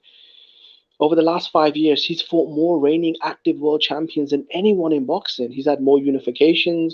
He's beat pound for pound guys, Hall of Famers, and you don't want to give him any credit for any of that. So this is what I wanted to do. The reason why I was quiet, and I'm not taking credit away from him. I'm saying this dude is a fucking unicorn. He's mythical. He's been given a lot of gifts. And the problem is fans and people like you who won't admit his shortcomings. That's what pisses me off the most. The whole fucking world, the whole fucking world besides 5 people with Canelo posters in their mom's basements thought Canelo won that fight. The whole fucking world thought he lost. Excuse me, Triple G won that fight. The whole world, every fucking boxer thought Canelo lost. Every trainer besides Eddie Reynoso thought Canelo lost. Everybody involved with boxing thought Canelo lost. But only 5 or 6 people in their mom's basements with Canelo's posters thought he won, and we're supposed to believe Canelo won that fight. My problem is people won't admit how bad he got his ass whooped like yourself. No, because you're being diplomatic, talking about it could have went either way when I just told you he got outlanded out of 10 out of the fucking 12 rounds, and one of the rounds was a draw. He only outlanded Triple G in one of the rounds. So you know what? Cool. Let's go to the rematch, right? That I thought was a draw. I thought it was a draw. That's what I told you. Listen to this. Round 1. Triple G outlands him. Round 2, he outlands him. Round 3, he outlands him. Round 4, he outlands him. Round 5, he outlands Canelo. Round 8, he outlands Canelo. Round 9, he outlands Canelo. Round 10, he outlands Canelo. Round 11 is a draw. Round 12, he loses. So 9 out of the 12 rounds, he outlanded Canelo in the rematch. Canelo drew with him 1 fucking round and only outlanded Triple G in 2 of the 12 rounds. So I give him credit. Yes, Canelo did better in the rematch. He actually outlanded Triple G in 1 more round than he did in the first one, which was 2 rounds total versus the 1 round in the first fight. Bro, and I gave this a draw. But looking at the hard statistical facts, the data, the stats, he lost that fight too. Just like when he got in the ring with Bivol, they had it close on the scorecards, but he got outlanded in all 12 rounds. Do you not see an issue with that? No, see, with Bivol, I think it was a lot different compared to any other fight. I think with Dimitri Bivol, after 3 rounds, he actually blew his gas. Don't move the goalposts. Let's stay on topic. He got outlanded in 10 of the 12 rounds in the first Triple G fight. In the second Triple G fight, he got outlanded in 9 of the 12 rounds. In the Bivol fight, he got outlanded in 12 out of the 12 rounds. What are we talking about right now? See, with the Triple G rematch, right, you do realize most of those punches that you're giving Golovkin credit for were actually jabs, bro. When it comes to power punches, I remember Canelo being the one that landing way heavier. I mean, the first round you say got landed, but in the first round, the only meaningful punch that landed was the left hook that rocked Golovkin back and put Golovkin onto his heels and behind a jab. Right, this is the same man saying, "I want Mexican style. Bring me the fight. I want a gun shootout." And what happened when Canelo brought the fight, bro? Gennady Golovkin got on his bike behind a jab and started doing boxing and moving, bro. Like, you don't challenge a guy to a Mexican gunslinging match and then get on your bike behind a jab, man. Come on. Like, Golovkin talked a lot of shit. Sure you do. You take the fish out of his element. He pulled him out of water. He made the counter puncher who moves backward come forward. That's why you would do it. It's a tactical disadvantage to him and a tactical advantage to Triple G. He made him fight in a way. Hold on. He's talked shit to make him fight in a way that he was not used to fighting. That's why you would do it. So again, what you're saying is nonsense when you think about the tactics behind it. Now let's move past that. Who's the greatest boxer? I'm gonna ask you a question. Hold on. Who's the greatest boxer? In fact, no, I'll do even one better because I'm not even gonna say who's the greatest boxer of all time. I'm gonna use your own fucking mindset, own statements against you. Who's the greatest? Who's the greatest light heavyweight in the last 20 years? Who is the greatest light heavyweight champion in the last 20 years? You don't say this dude's name. If you don't say this dude's name after you said it before multiple times trying to defend Canelo, that's it. You don't proving yourself to be too right. Go ahead and name the name before. No. I want to ask, when did Roy Jones not stop fighting that light heavyweight? I don't know. He didn't stay there that long because he jumped all through weight classes. Yeah. So light heavyweight. Who did you state before to defend Canelo for taking this fight was one of the greatest? We'll wear it down to 10 years. Kovalev. Yeah. Kovalev, right? He was? Yeah, he was. What was Kovalev's main punch? Kovalev's main punch. The jab was one of his best weapons. Oh, the jab was his best punch. What punch did he throw 90% more than any other shot that he threw? Sergey Kovalev. Yeah. The jab. I'm going to answer for you. Yeah. He threw the jab more than any other punch. It was his number one arsenal tool. It was his number one offensive tool. So then I guess Kovalev wasn't never that good because all he did was throw jabs. Since jabs don't matter, because according to you, the jabs that Triple G threw don't matter. Only the power shots mattered, even though Canelo got outlanded in some of the rounds by double the amount of shots. Jabs don't matter. So Kovalev was trash, right? No, because you have to remember, Tony, that Canelo was landing big body shots in the rematch with Golovkin. So do we not count body shots then? Because Canelo was landing big body shots. That's what you're trying to do. You're trying to discredit jabs. That's what you're saying. Jabs don't count, right? They do count. They do count. Especially when they're power jabs that are snapping Canelo's head back. Look, I mean, you saw how much success Kovalev had in the Canelo fight. I mean, that fight was even up before the stoppage. That was a very tough fight for Canelo Alvarez. So it's not like Canelo went in there and blasted Kovalev. We're not talking about that fight. We're talking about jabs. Who's the greatest boxer of all time? You know what? That's subjective. Me personally, what I'd say wouldn't be what most people would say. For me, it's like Muhammad Ali. But a lot of people would say, I mean, that's just, Okay, Tony, how about this, bro? Okay, no, stop, pause. For you, Muhammad Ali is the greatest boxer of all time, right? Yeah, I mean, it'd be between Muhammad Ali to I mean, you could say Roy Jones. Let's stick with it. What was Muhammad Ali's number one offensive tool? The jab. That was one of his best weapons. Yeah. The jab. Yeah. So I guess he should have never won a fight because he threw more jabs than power punches, right? But Tony, you have to understand, these guys use the jab to set up other things, though, right? They use the jab to set up power punches, to turn the opponent. Joe Frazier in the rematch in the trilogy landed more power shots than Muhammad Ali, but he out-jabbed him. So should Ali have lost all three of the fights? But Tony, jab. Look, you're bringing up punch statistics, right? Punch one. No, I'm using your own. I'm using your own logic against you. You're talking about Canelo landing more power shots to Triple G landing very good, clean, hard jabs. What I'm using is the same logic. So Muhammad Ali should have never beat Joe Frazier then because Joe Frazier was landing body shots all day long, was landing hooks on him all night long. Ali had to go to the hospital. Guess what? But Ali was working him with the jab all night. But I guess since the jab doesn't matter, he should have lost all three fights, right? Well, I think the only thing that matters in professional boxing is the scoring criteria, and punch volume has never been a scoring criteria though.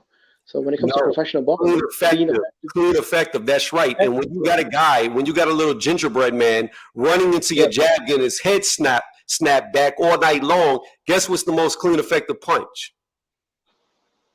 who's ever made Golovkin run like that before? No one. Canelo's the first person. This, bro, you're talking about the middleweight monster, Gennady Golovkin, top 3 pound for pound. You know, fucking title defenses, a knockout machine, a 3-1 favorite. What happened, bro? The little gingerbread man walked him down and outfought him. When was he running? I did not see Triple G run once. I saw Triple G taking half steps back and making Canelo run into fucking straights and jabs all night long. I saw Canelo throwing wild shots, getting counterpunch all night long. So, again, no. Running is different than setting up shots and hitting somebody. If I'm tagging you all night long, I'm not running from you. If I'm out landing you every fucking round, 9 out of the 12 rounds, I'm not running from you. I'm hitting you more than you're hitting me. So if I'm hitting you more times than you're hitting me, how am I running from you? Why was Abel Sanchez screaming in the 10th round Golovkin was losing the fight? This is the same man that went on a national tirade after the first fight. He loved playing the victim card, Tony. He was running and jumping in front of every media member. We got robbed. It was a robbery. After the rematch, what happened? He came out humble. He came out quiet, and he congratulated Canelo. He said, "Look, we lost to the better man." This is the same. This is the same Abel Sanchez that led the Golovkin campaign after the first fight about the robbery, the injustice. Right. Canelo being a hype job. What happened in the rematch? Abel Sanchez was real humble in the press conference, wasn't he? He was quiet and he was humble, and he said, "Congratulations to Canelo. We lost to the better man. We got outfought." You know. That's nice and all, and I got you, but statistically, we know that's not true. Now, let's move past that and keep you on focus. Stay on point. But why are you bringing up volume if it's not? No. Let's stay focused, Jimmy, because you like to bounce around like a little ADHD kid. Like a dog with a tennis ball. You bouncing all over the place. Listen, again, answer the question that I asked you. How is it called running if I'm hitting you more times than you're hitting me? How am I running from you if I'm tagging you left and right more times than you can touch me? Tony, if I challenge you to a Mexican style stand down, and when you come to me, I jump on my back, jab, jab, jab, circle, circle, circle, jab, jab, jab, circle, circle. Come on, bro. What am I doing? Again, you're not answering the question. You're asking a question without giving any substance or answering the question that I asked you. Again, how am I running from you if I'm hitting you more times than you can hit me? How am I running? Well, you know, CompuBox is just old men pressing buttons, right? It's not really some kind of... I don't care. I'm not asking about CompuBox. I'm not asking you about anything. I'm asking you, if me, Tony's Reviews, is standing in front of you, you're coming towards me, and I'm circling you, jabbing your head off. How am I running from you if I'm hitting you more times than you're hitting me? How am I running? Who landed the more heavier power shots throughout the entire 12 rounds? You're not answering the question. Well, I don't care about heavy shots. I'm not asking about heavy shots. I'm not asking about power punches. What I'm asking you is, if I am jabbing your head off, moving away from you, but hitting you nonstop more than you can hit me, how am I running from you? Because the story, like, no, see, come on, bro, you cannot have it both ways. You cannot, bro. He went on a 9-month. No, go on. He went on a 9-month media campaign about let's stand in the pocket and let's have a shootout. And then this motherfucker gets on his bike. He did. The motherfucker with a little bell. He did. He was circling. Circle, circle, circle. You're saying, how is he running? He spent most of the fight on his bike circling the ring. Come on. Okay, but Jimmy, that's nice. But answer the question. That we're not talking about Canelo. We're not talking about Triple G. I'm asking you fundamentally, if me and you are fighting each other, and I'm hitting you left and right with just my jab, we'll say I'm only jabbing you, and I'm outlanding you by double the amount of punches you can land on me, how am I running from you? Is 5 jabs worth more than 3 body punches? I mean, that's the debate, right? Well, it would be 6 jabs versus... I don't think it was double. I don't think it was double. Yeah, because I watched that fight. There are rounds on CompuBox where he was outlanding him by double the amount of shots. Bro, so if you throw 10 jabs, right, to my 3 body punches and my 1 left hook, right? So I land 5 or 6 punches, right? Three heavy body shots, a big right hook, and you hit me with 9 jabs. What counts more? The 3 big body shots and the big left hook, or the 10 light jabs?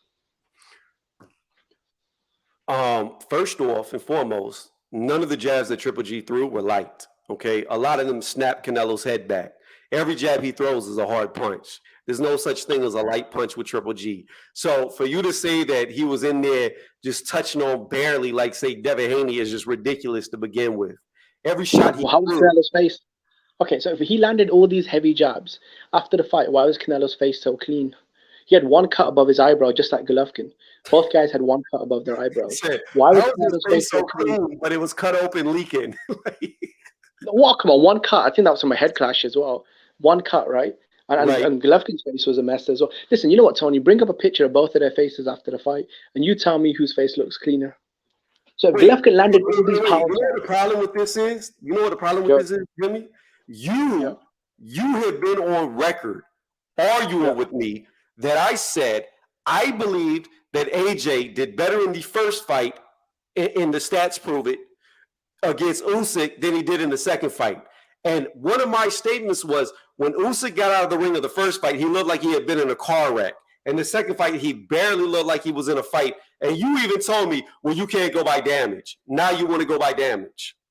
No, it's not about damage though. You said he landed like 1,000 jabs, and I'm like, dude, No, how's that even possible? no. You just asked me to look at their faces. So you're going off the damage to see who won the fight. But yet when I brought up AJ versus Usyk 1 versus AJ versus Usyk 2, I said Usyk was more damaged coming out of the first fight. You could see what the cleaner, harder shots were landed, what he did better in, and you told me that you can't go off by the look, the damage. No, That was one of the reasons.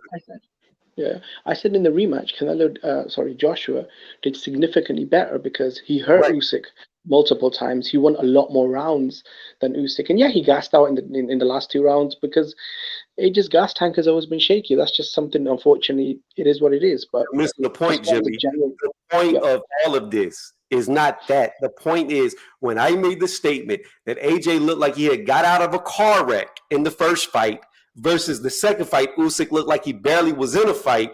You stated to me that you can't go by damage. However, in this case, in Triple G versus Canelo 2, you want to go by the damage on their faces. No, but it's about if all these jabs are landing, and Golovkin is one of the most dangerous and feared punchers of the last, 3 decades. There's no way he landed that many clean jabs with Canelo's tight high guard and him not looking like a butchered, come on, like mincemeat. Come on. We're talking about Triple G, one of the most devastating punches of the last era.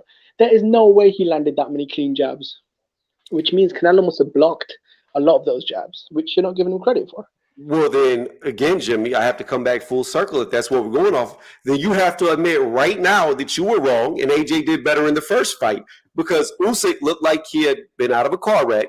And in the second fight, if you looked at him, it barely looked like he was touched. So clearly, AJ landed the harder, cleaner shots in the first fight than he did in the second fight.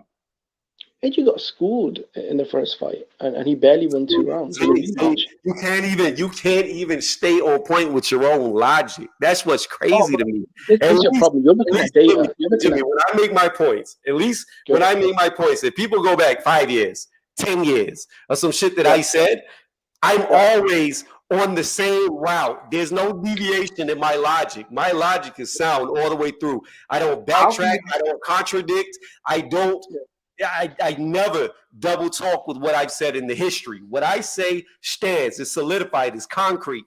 But in an example that I'm giving you, where your logic is flawed, where it is counterintuitive, where it doesn't agree with itself, you're trying to come up with all the excuses in the world why you can say one thing this way and another thing this way, but yet it go both ways. It doesn't go both ways. Either you stay true to what you said to begin with, or you don't stand true to what you say. I'll tell you why. Because different situations require different views. Like if me and you are in a dirt bike race, why would I use the same the same tactics or philosophy that I'd use if me and you were in a skateboard race? It's 2 different situations, bro. We're in 2 completely different. No, they're not 2 different situations because those are 2 different sports. We're still in the same sport of boxing. So if we were during a dirt bike race, right? And in the first race, I came out riding the white line. Like I'm riding the line of the edge of the course, right? Where if I go over just a little bit, I'm out of bounds. I get a penalty for that, right? So I'm riding that white line. However, there's a line of the course that all bikes, whether it's dirt bikes, motorcycles, race cars, Indy cars, Formula One, there's actually a line on the track that everybody follows. But I'm breaking that line to get as close to the edge as possible to beat you, right? And I barely win. I barely win by going around the edge of the course. However, in the second time I go, I'm like, fuck it. I'm going to ride the line this time, the actual course line. And I barely beat you, but it's 2 milliseconds slower than when I was cutting the edges of the course. Then it's as clear as day that I did better cutting the edges of the course versus riding the line of the course. You have to keep the same logic. The fact of the matter is, when you look at AJ 1 and AJ 2 versus Usyk 1 and 2, they landed damn near the same amount of punches, okay? And the Tony, first that's not how you judge fights, though. You don't judge fights based on CompuBox. You score. You judge professional boxing matches by the professional, the unified governing rules, right? So look, okay, I'm gonna ask you one question, and I know you won't be able to answer me this one question. Saul Alvarez, over the last 5 years, has fought 10 active reigning world champions across 3 divisions, which includes unifications against Hall of Famers and pound for pound guys.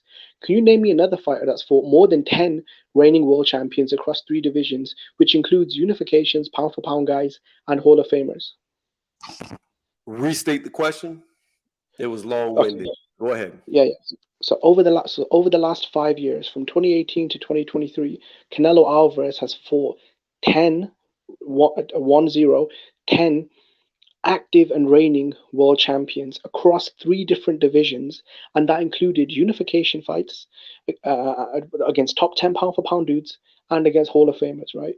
Who else has done more? Can you give me one example of a guy that's done more than that in the last 5 years? Forget the whole career. Let's just go by recent history, right?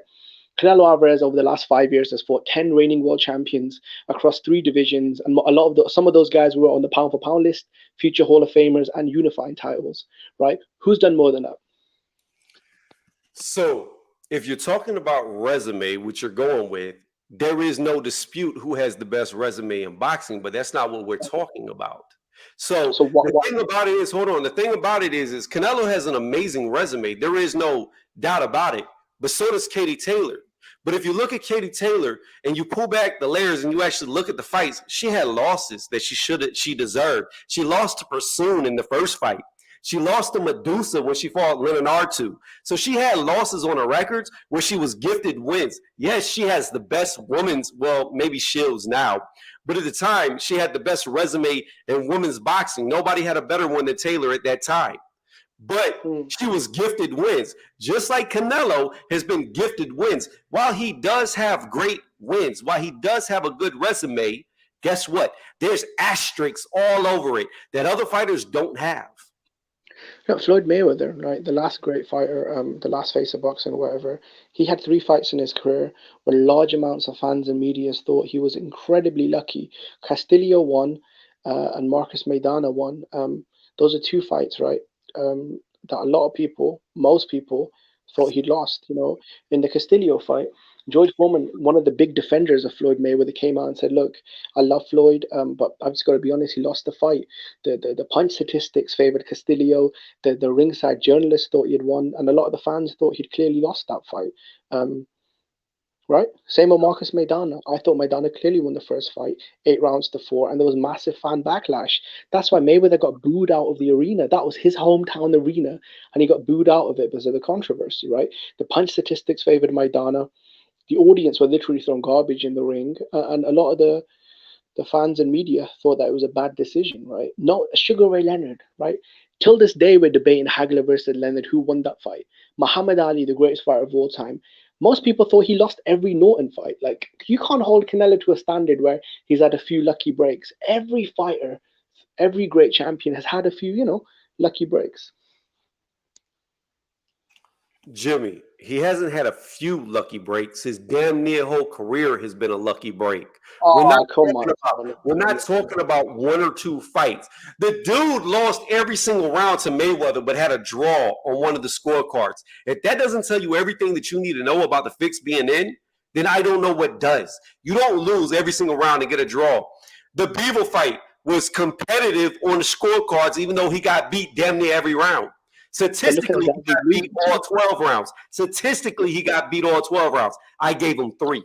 I thought it was 9-3. Statistically, it wasn't even that close.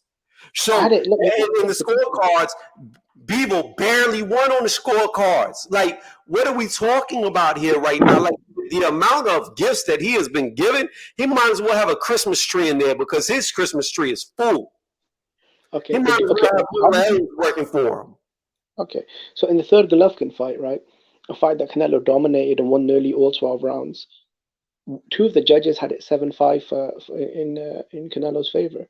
Do you feel like Golovkin won 5 rounds in the third fight? No, in the third fight, Triple G looked like shit. Okay, but so he's 40 years old. No, but I'm saying the judges, right? The same judges that judged Bivol, similar judges judged Canelo versus Thingy, bro. I think me personally, I don't think Golovkin, bro, they had Canelo Golovkin 3 1 round away from a draw. Vegas has never been known for having good judges, bro. You know what I'm saying? The Danny Jacobs scorecards were very fair. I think they had an 8-4. Me personally, I thought it was wider, but hey, that's cool. Callum Smith, that was a shutout. The judges scored it very fair. Triple G3. 2 judges gave Golovkin 5 rounds, which was fucking madness. So, okay, Canelo's been lucky a few times, but there have been a few times where, okay, look at Devin Haney-Lomachenko, right? Haney got the decision. Canelo never got the decision against Dmitry Bivol. Canelo never got the decision against Golovkin 1. The first Golovkin fight was a draw. He didn't win the fight. Same with Mayweather. He lost the fight. Same with Bivol. He got a gift. He got a gift in the draw because he should have lost. That's still a gift. No, it doesn't matter if he didn't win. It's the fact that he didn't lose. That's the issue. He did not lose. He lost that fight. That's still a gift. Okay, so I want to get back to this though real fast, Jimmy, because you made the statement. This was your statement. And I'm going to get into the Castillo fight in a moment. You made a statement that in the first fight, Mayweather versus Maidana, that Maidana landed more punches than him in more of the rounds. I just looked it up. No. They both outlanded each other in 6 rounds. It's 6 rounds to 6 rounds. Now, personally, when I watched it, I thought he beat Maidana 7-5. Personally. Now, I'm talking about the first round. Huh? No, I'm talking about the first fight. I'm looking at the first fight. Hold on. They think, look, bro. I gotta be honest, bro. I got a question. I got a question. Who tallied up those punch stats? Because there is no way Floyd Mayweather outlanded Maidana in half the fight, bro. Come on. Now, my eyes alone would tell me that's not possible, bro. 6. What was Mayweather? I'll name it. I'll go for you right now. Round 1, 16-26, Maidana. Round 2, 21-19, Mayweather. Do a tick mark for both, okay? Because I can't do it back and forth. Round 3, Mayweather landed 20, Maidana 22. Round 4, Mayweather 14, Maidana 15. Round 5, Mayweather 8, Maidana 20. Round 6, Mayweather 19, Maidana 23. Round 7, Mayweather 29-14. Round 8, 20-23 for Maidana. Round 9, 23-11, Mayweather. Round 10, 20-16, Mayweather. Round 11, 20-17, Mayweather. Round 12, 20-15, Mayweather. That's 6-6. And then you got to understand, the round that was 1 punch apart, which was round 4, was the round that I gave to Mayweather. And it was only 1 punch that separated it. I had it 7-5 for Mayweather on my scorecard. Okay, so Tony, okay, right. No. Pause. Let's not go too far. So that was that fight. I don't believe the stats, bro. I don't believe he. Okay, well, let me tell you what stats you should not believe, and you can go back and watch it. Castillo did not outland Mayweather when they fought. He did not. Those CompuBox numbers are wrong because if you watch the fight, which it should be somewhere on YouTube, I don't remember what round it was. It was somewhere in between rounds 8 to 10, right? If you watch the CompuBox, they show it periodically through the fight. Mayweather was outlanding Castillo significantly. Somewhere in between 8 to 10, They flip them. So the punch, let's say Mayweather had 100 punches and Castillo was shown at 75 punches, right?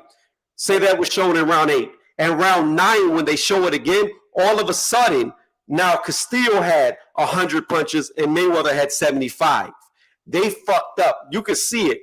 Go back and watch the fight. And then let's talk about that fight. Hold on, let's talk about that fight. That fight. Why does it matter? No, I'm asking you, bro. See, when it comes to punch statistics, why does it matter? No, you brought up the punch statistics in those 2 fights. Now, hold on, Jimmy. Let's go deeper. When Mayweather fought Castillo hit him with elbows, low blows, headbutts. He was dirty through the whole fight. I watched the fight. I don't know if you did or you're like a lot of people who are sheep, who just claim that Mayweather lost their fight. I implore you, I encourage you, go back and watch the fight and you will see. You will see. Mayweather beat that ass. He beat that ass as dirty as Castillo was. In fact, if I remember correctly, they took a point away from Mayweather for something when Castillo was being dirty all night long. He still beat him. No, but we're talking about general perspective, right, Tony? Because, look, I haven't seen the Castillo fight in several years. I mean, I watched it once a very long time ago. But from what the general consensus is, most people thought he clearly lost the fight, including professional fighters, media journalists, and fans, right? That's why he was forced to rematch him because of the controversy. Look, Devin Haney got the win against Vasyl Lomachenko. Andre Ward got the win against Sergey Kovalev. Those are 2 fighters that got the wins, right? Canelo never got the win against Gennady Golovkin. The only fight he's won that's controversial is Erislandy Lara. And I thought he clearly beat Erislandy Lara, right?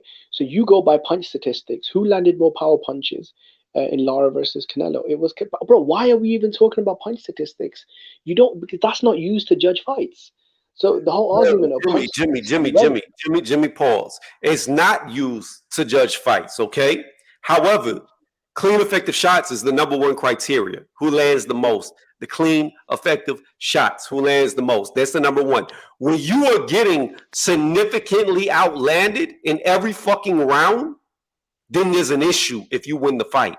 I don't care if you go by CompuBox or not, but if CompuBox is a backup plan after the fight's over in hindsight and you see that you get outlanded in every single round, but you win, there's an issue. There's a problem. Something did not connect. Something is wrong. Okay, so Tony, your problem with Canelo, just to get back to the original subject, right, is that you feel like he's been cherry picking or he hasn't. And I just gave you a statistic, right? He's fought more active and reigning world champions across more divisions than any other fighter in the sport. Right. And that includes unifications, and that includes guys that are on the pound for pound list and guys that are going into the Hall of Fame. No one else has that. Let's go down the line, right? He gets in there with Austin Trout. He should have lost that fight. He should have lost that fight. He got beat. He got outlanded in more rounds, and I'm not going by CompuBox. I can pull it up and prove it. And if you want to go by power punches, hold on. If you want to go by power punches, Austin Trout landed more power punches in that fight too. So not only did he outland Canelo with jabs like you don't like, he also outlanded him with power punches. And like I said, I can pull up. Hold on, let me finish. Congratulated Canelo. Come on. I can pull up the CompuBox to prove it. The only moment that Canelo had in that fight was he got a good shot off that dropped Trout. All the credit for dropping Trout. Let me finish. He got beat that fight, got the win. That's #1. The very next fight, because Austin Trout was always a Dollar General, a dollar store, a bootleg Mayweather. He did a lot of things that Mayweather did, but worse in every fucking aspect. Hold on. Mayweather saw that shit and was like, yo, get him in the ring with me immediately. Put him in the ring with him and embarrass Canelo. So, in my opinion, that should be 2 losses right there. You might have thought he beat Lara. I thought he lost to Lara. I thought Lara was evading the shot. No. What did Austin Trout say after the fight? He said Canelo was way better than I expected. Congratulations, he won the fight. I'd love a rematch. He never said he won the fight, bro. And I thought the knockdown was the difference. I actually scored the Canelo Trout fight, and I haven't watched it in damn near fucking 100 years, right? But I scored that fight 6 rounds to 6. and I thought the knockdown was the differential. But I think a lot of people scored it even wider. You know, they had it 7-5 in the knockdown. Because Canelo Alvarez landed most of the heavy, clean power shots. He's the only guy to hurt the other one, and he scored. And I think Austin Trout, look, we're talking about damn near 10 years ago. Austin Trout at that time was an undefeated world champion, It doesn't matter ranked how number 2 in the sport. It doesn't matter how And many he years beat- ago it was. There's a history. There is a trend that follows Canelo. There's a trend, and that trend is if it can be considered a close fight, he wins by default. By default, he wins. He won by default against Austin Trout. You had it 6-6. I didn't have it 6-6. I had it. I had it 8-4 in Trout's favor, and with the knockdown, that still would have had Trout winning the fight. Okay. Mayweather embarrasses him. He goes after hold on. He goes after Lara instead of the number one guy at the division in Demetrius Andre, who he ducks in 2 weight classes. So that already shows the number one guy. Let me finish. While he reigns at 154, he creates his own weight class, which is 155. So not only did he not make weight, he made his own weight class. Where you talked about Benavidez missing weight by a pound and getting stripped, Canelo was allowed to miss weight every time because he got to fight at 155, a pound over. So we're not going to talk about that either, okay? So hold on, let me finish. He ducks the number one guy. You can rebuttal me in just a minute, Jimmy. He ducks the number one guy in Andrade, fights Lara, arguably loses that fight. He moves up to fight Triple G, loses that fight to the whole world, but you and like 3 people in his mom. Then he gets a gifted draw against Triple G in the rematch that he gets a win. I'm sorry, why did I say a draw? In the rematch, he gets a gifted win when, in my opinion, it should have been a draw. But hey, who am I? Okay, so he then can fight for Undisputed against Demetrius Andre in the 2nd weight class. He says, no, I don't want to fight him. I'm going to go up to 175 and fight I feel like he didn't fight Kovalev next. I feel like he jumped up and fought like Rocky Fielding or somebody. No, a couple of fights before he went for Kovalev. No, so in 2019 he fought Danny Jacobs in a unification. No. I thought he fought Rocky Fielding before he fought Jacobs. No, he fought Rocky Fielding before Jacobs after Golovkin in December. Right, that's what I'm saying. So I had to stop myself in my tracks. He didn't jump up to fight Kovalev instead of Andrade. He's jumped up to fight Rocky Fielding instead of Andrade for Undisputed. But Undisputed means it wouldn't be Undisputed though, would it? Because when he beat Golovkin, he had 2 belts. He had 3 belts. He won 3 belts. He won the IBO, WBA, and WBC. Yeah, and the ring as well, right? But Danny had the IBF and Andre had the WBO. Okay, you're right. That's what it was. He beat Triple G, got 2 out of the 3 major, but he had the 3rd one. He jumps up, fights Rocky Fielding, comes back down, gets the IBF from Danny Jacobs. Then he could have went for Undisputed. So I was right initially what I said. I was just thinking about the fights before. He beats Danny Jacobs. Then he beat Danny Jacobs. Then he could have fought Andrade, but instead he jumps up to fight Kovalev, 2 weight classes up. Yeah. Okay, Kovalev, who he chose to fight, was on his last leg. The dude had already been knocked out twice. Looked like trash against Anthony. This ain't your yard, boy. Looked like trash against him. Damn near got stopped, I believe, in the 8th round. It was, I think. 7th, 8th round. Yeah, against a guy in Anthony Yard at that time who was unproven, who had never fought nobody, and that was his first step-up fight. And damn near got stopped. Canelo gets all the accolades in the world for beating a guy on his last leg. Then hold on. See, this is not no. Hold on. This is my problem with the Canelo haters, right? Go ahead. So tell me. They don't give him credit for beating Kovalev, but then they shit on him for losing to Bivol. When he beat Kovalev, right? They said who was the one guy that they brought up after that? They said, "Oh, you'd never have the heart to fight." And even Andre Ward said he'd never fight, and he mentioned 2 dudes. He'd never fight Bivola or he'd never fight Beterbiev, because those are 2 young beasts, a light heavyweight, that are natural light heavyweight, that are young, that are, well, in Bivol's case, younger than Canelo, and dangerous. So I feel like Canelo has took more chances than most guys in his division. Like, you'll say Kovalev was washed and all this, but you won't mention the fact that he knocked Anthony Yard out cold, and won most of the rounds. He was hurt in one round, which he recovered, and then he came back and he knocked Anthony Yard. And Anthony Yard is a very underrated fighter. This is the same guy who had a good fight with Beterbiev and a good fight with Kovalev.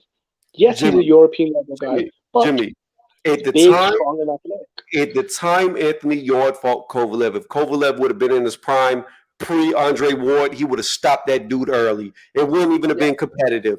But he had been diminished by so much, gotten old so much, so many wrinkles on him, so much dust falling off of his joints that it was now competitive, where it would have never been competitive in the past with Anthony Yard. So what was the fight before Yard? Okay, you name me the fight before Yard. Alvarez. Okay, was that not one of Sergey Kovalev's best performances? He looked like the old Kovalev. It was a great performance against a guy who was B-level at best that had just knocked his ass out.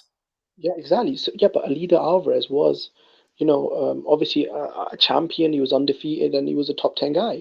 And Sergeyev came back and fucking destroyed him in the rematch, 12-0, got his belt back, and he was the new trainer. He was a champion because he stopped his old ass. That's why he was a champion. He was a champion. He was a champion because he beat a Kovalev who was not the same after the second Andre Ward fight when he lost and got stopped. Okay. That's why. No. My point is this.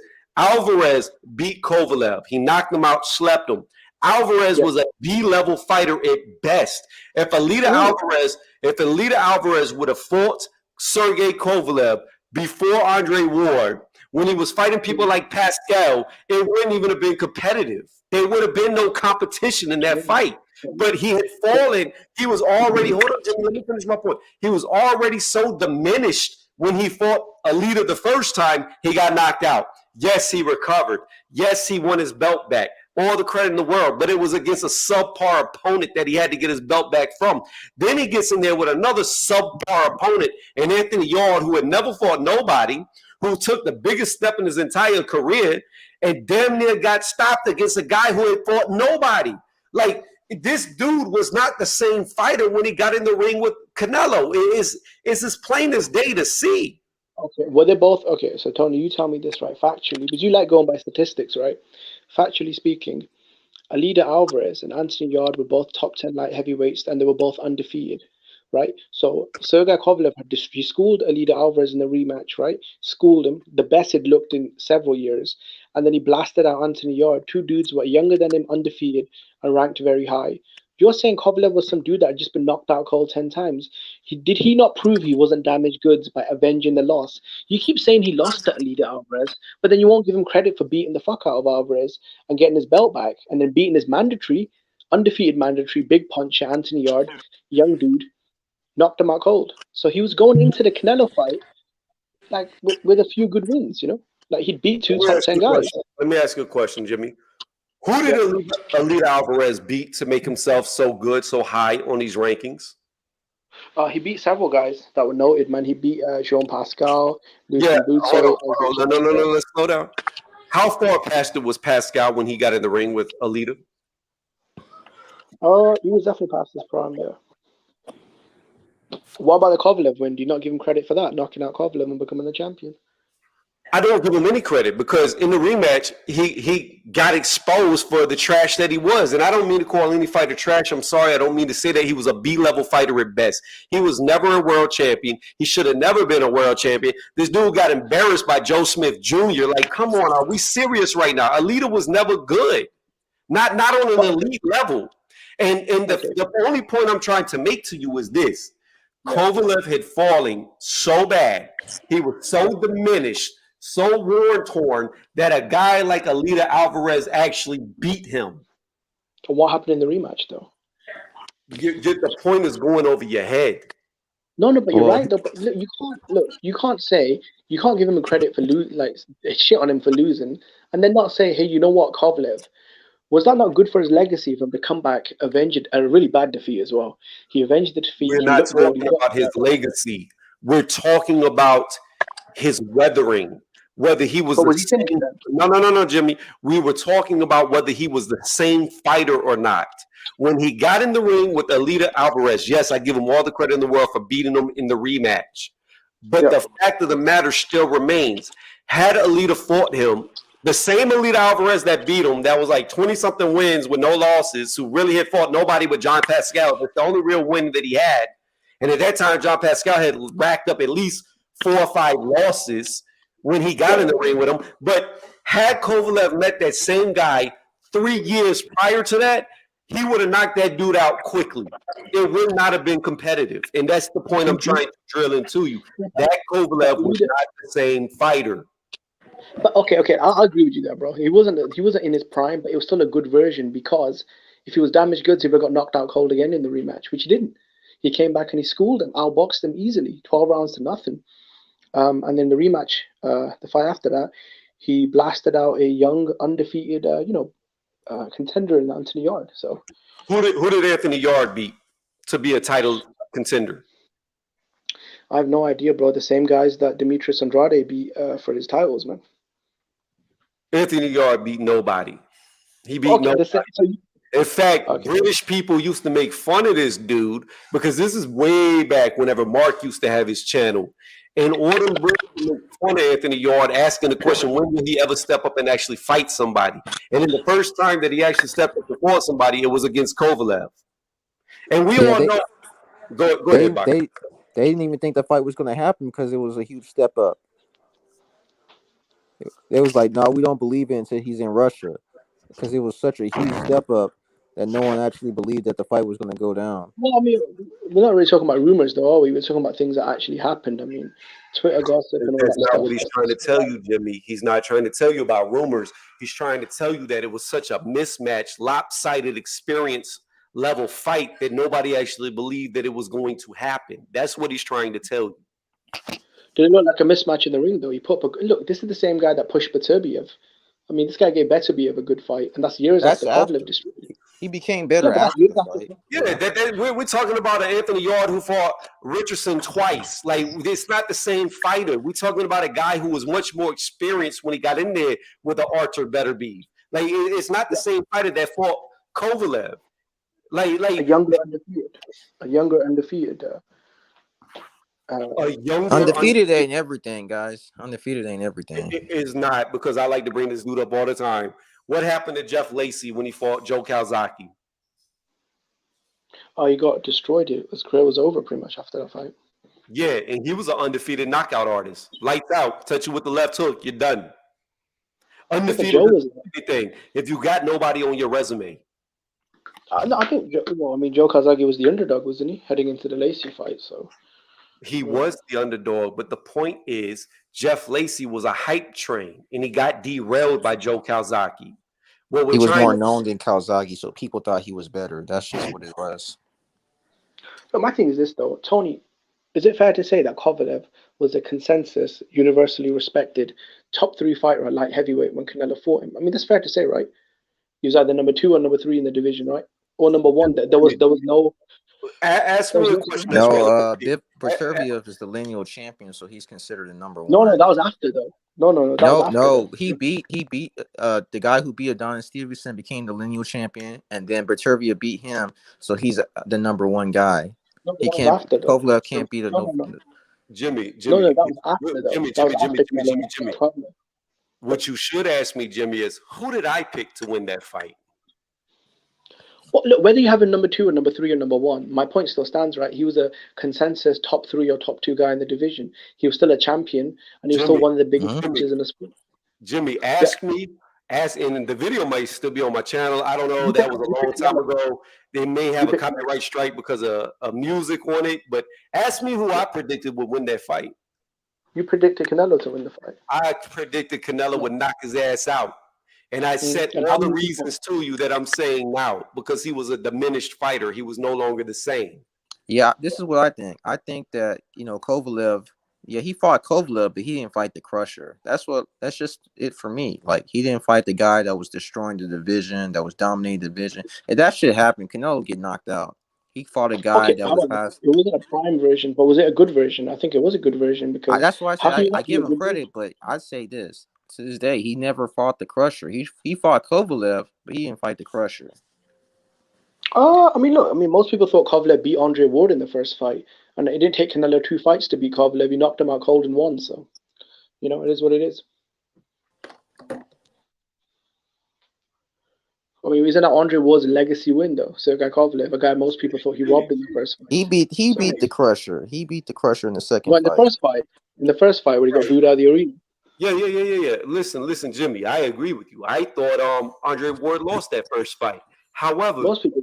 However, for you to make the statement that the Kovalev was great because he beat Andre Ward is to omit the fact that he got knocked out by Andre Ward in the rematch. He got knocked out after that by Alida Alvarez, and he damn near got knocked out by Anthony Yarde before he got in the ring with Canelo. There is context, and I keep saying this, there is context to everything. And the context and the facts and the history shows you. Okay, so Canelo washed up. Fighter. He was so by your standard. Okay, so Canelo lost to Dimitri Bivol. Is he washed up then? Because apparently everyone else, they're done after they lose. But when Canelo loses, he's still in his prime. Was Canelo washed up after the Mayweather fight? Was he past his prime?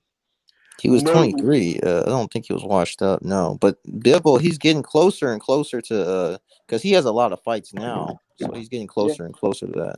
Well, he's 33, and he has been boxing since he was 15, so that's a long time, you know. The difference in Canelo and Kovalev is this. Yes, Canelo lost to Bivol. Yes, he was significantly outboxed because stylistically he'll never beat a guy like Bivol, which is why I keep saying he's been running from Andrade for 2 weight classes now. He's been running from him because him and Bivol are the same height. Andrade moves just like Bivol. IQ not as good, but might have a hell of a lot more punching power off singular shots than Bivol does. That's why Canelo doesn't want to fight him. Now, getting to the point. The point is this. The difference with Canelo is in his loss and the lead up to that loss, he looked like the same Canelo. He did not look diminished. Kovalev, before he fought Canelo, looked more and more diminished after every single fight. There's a huge difference. He did. You don't go from getting knocked out by Andre Ward to getting knocked out by Alida Alvarez to damn near getting knocked out by Anthony Yarde and then say, oh, this is the same fighter. Yeah, but why don't you bring up all the other stuff in between that? The fact that he schooled Alida Alvarez in the rematch made him look like he was 10 levels below him. And then in the Anthony Yarde fight, he was hurt in 1 round. He won every other round. And then he finished the fight by knocking him out cold. They literally had to get an oxygen machine for Anthony Yarde at the end of that fight. It's like, he knocked him out cold because I will give Kovalev credit because he boxed. You know, he boxed in that fight. He wasn't I will agree with you. That was not a hold on, Jimmy. He knocked Anthony Yarde out cold because Anthony Yarde had never went that many rounds because he was blazing through everybody like an Edgar Berlanga. Like, that's why they put an oxygen mask on him. They put an oxygen mask on him because he was so exhausted after that 8th round that a strong breeze could have knocked him over. It had nothing to do with Kovalev. He tried to empty the tank. He completely empty the tank, and he jabbed him. If the jab didn't knock him out, he was already tired on his own feet. If Andre didn't duck Zach Parker, right? So if you want to say Canelo ducked Andre, then you've got to say Andrade ducked Zach Parker. He was ordered to fight Zach Parker for the interim title. If he won that fight, he would have become interim champion, and eventually they would have called the mandatory, or Canelo would have dropped the belt and became a champion. What did Andre do instead? Nothing. I've already been through this and I've already disproved this and I love disproving this. No, the Zach Parker fight proves the protection that boxing as a whole has for Canelo against Andrade. It proves it because they think it was 2 weeks. I'd have to pull up the article, but it was 2 weeks before the fight. And I've told this to you before, Jimmy, so I don't even know why it's coming up again. 2 weeks before the fight that Andrade was supposed to fight Zach Parker for the mandatory, the WBA comes out of nowhere and says, oh, wait a minute, was it WBA or WBO? It might have been the WBO. WBA, right? WBA? Yeah? Oh, no. WBO. Oh. WBO. Okay, excuse me. The WBO. The WBO comes out 2 weeks before the fight and says, the winner out of this fight has to wait 14 months to fight Canelo, okay? After they win, because we're now counting the Caleb Plant fight, which had nothing to do with the WBO, as a mandatory defense for Canelo. 2 weeks before the Zach Parker fight. So all of a sudden, Andrade gets injured. The fight doesn't happen. The rematch doesn't happen. Now, here's where the protection is really shown through the light, shines through the shadow. Whenever John Ryder beats Zach Parker, what does the WBO do? They name John Ryder the immediate mandatory for Canelo. Now, had Had Demetrius Andrade beat him, he would have had to wait 14 months. But for John Ryder, he can fight him immediately. Bruh, Should tell you why. his day. No, I'll tell you why. I'll tell you why. Because when the WBO originally ordered Demetrius Andrade versus Zach Parker, that was nearly a year, or a little bit over a year, to when Canelo fought, what do you call it again, Ryder. So the 14 months you're talking listen about. to what I said. Time does not matter. Over a year, they literally stated in the article, the winner of the fight would have to wait 14 months. The winner. Yeah. So therefore, every time the fight got delayed, that's another 14 months tacked onto that delay, because the winner, there has to be a conclusion for you to wait the 14 months. So what you're saying makes no sense. No, it does make sense, because you fought him in July last year or June last year, and then Canelo fought Ryder May this year. That's about a year, bro. I mean, we're talking about 2 months, and that fight got rescheduled about 3 times in that time span, right? So it would have still been the same, though. Let's look it up. Hold on. Yeah. And look, Tony, even to your point, let's say he had to wait an extra 6 months. Bro, what difference would it have made? Him beating Parker for the interim title would have still been the best play. The best play on the field right now would have been Andrade with the... Think about it, Tony. Me, you would all be saying, fuck, Andrade is the champion, interim champion right now. Canelo has to fight his mandatory. Would we not be saying that right now? But he's not in a position now, bro, because now there's no pressure on Canelo to ever fight. We wouldn't be saying that at all. And you proved that we wouldn't be saying that. You know why we wouldn't be saying it? Because you're not saying it for Benavidez versus Canelo. You're praising this fucking Jermell bullshit. So I can already tell you right now. No. I can already tell you right now, if Andrade would have beat Zach Parker, it wouldn't have mattered, because you don't care about Benavidez not getting in the fight. So no, I do care about Benavidez. But no, you don't. No, you don't, because you said you like this fight. No, I'll tell you why I care about this ain't really a fight. It's more of an event. Bro, Chris Mannix, we both agreed, right? The PBC don't want the fight this year. They want to build it into a mega pay-per-view next year. Chris Mannix came on ESPN. Real fast, just so you know, Zach Parker did not wait. Excuse me, why did I say Zach Parker? John Ryder did not wait a year to fight Canelo. 7 months later, he was in the ring with them. So this isn't 2 months. This isn't 2 months of a difference. This isn't 5 months of a difference. This isn't 6 months of a difference. This is 7 months of a difference. John Ryder got to get in there 7 months later after he beat Zach Parker. Andrade would have had to wait 14. So make it make sense. No, I'll make it make sense, because when was the original purse bid scheduled? See, you're bringing up the Zach Parker and the John Ryder fight, which was, 3 cancelled purse bids, right? So when was the original date that the fight was ordered? It must have been 6 months before that, right? Let me restate to you. The purse bids do not matter. The injury of the rescheduled fight does not matter. That's not when the timeline starts. They stated the winner will have to wait 14 months, meaning that until they fight, until a winner is decided, the time does not start. That's good. Well, that makes my point then, Tony. If the purse bid hadn't been pushed forward another 9 months because Andrade kept pulling out and then John Ryder stepped in, then they would have called the mandatory 9 months ago. So is that not making my point, though, mathematically? No, because at the end of the day, Zach Parker was allowed to fight Canelo next immediately. Andrade, whether it happened 3 years ago, 5 years ago, 7, 8, 9, 10 years ago, it makes no difference, because at the end of the day, he would have had to wait 14 months, whereas John Ryder did not have to wait that 14 months. That does not change. But Tony, here's a problem, though. The winner of that fight, based off the first purse bid, though, that was in the WBO taking into account that Andrade would pull out twice, and then they'd have to order Parker versus Ryder. That's another, 9 months in between? And the WBO was next in line. Canelo fought Yildirim for the WBC. So Jimmy, the way the bunch works listen to me. Okay. Let me buy your point. Listen to what I'm about to tell you. Listen to what I'm about to tell you, okay? I'm going to try to make it make sense as easy as I can, okay? The 9 months, okay? Yeah. Had the fight still happened 9 months later when John Ryder fought, it was Andrade instead, which it was originally supposed to be. He would have still had to wait 14 months. So that 9 months that you keep saying, 9 months plus the 7 months, that equals, no. He would have had to wait 23 months then, because you would have had to add the 14 months to the 9 months. Yes, that's what they told him. You're waiting 14 months after you beat Zach Parker. So at the end of the day, No matter how you try to chop this up like a pizza, But you know, no, come on, no. You know, look, because all these little slices, the fact of the matter remains this. Had Andrade beat him, he would have had to wait 14 months. When John Ryder beat him, he got it immediately. There's no getting around that. Okay, Tony, even if you say, you understand what I'm saying, bro? Okay, let's say he had to wait longer than Ryder. Wouldn't it be Andre's best play to win the belt and at least put yourself in a position where you can fight Canelo, whether you have to wait another 5 months or not? Wouldn't that still be his best move, though?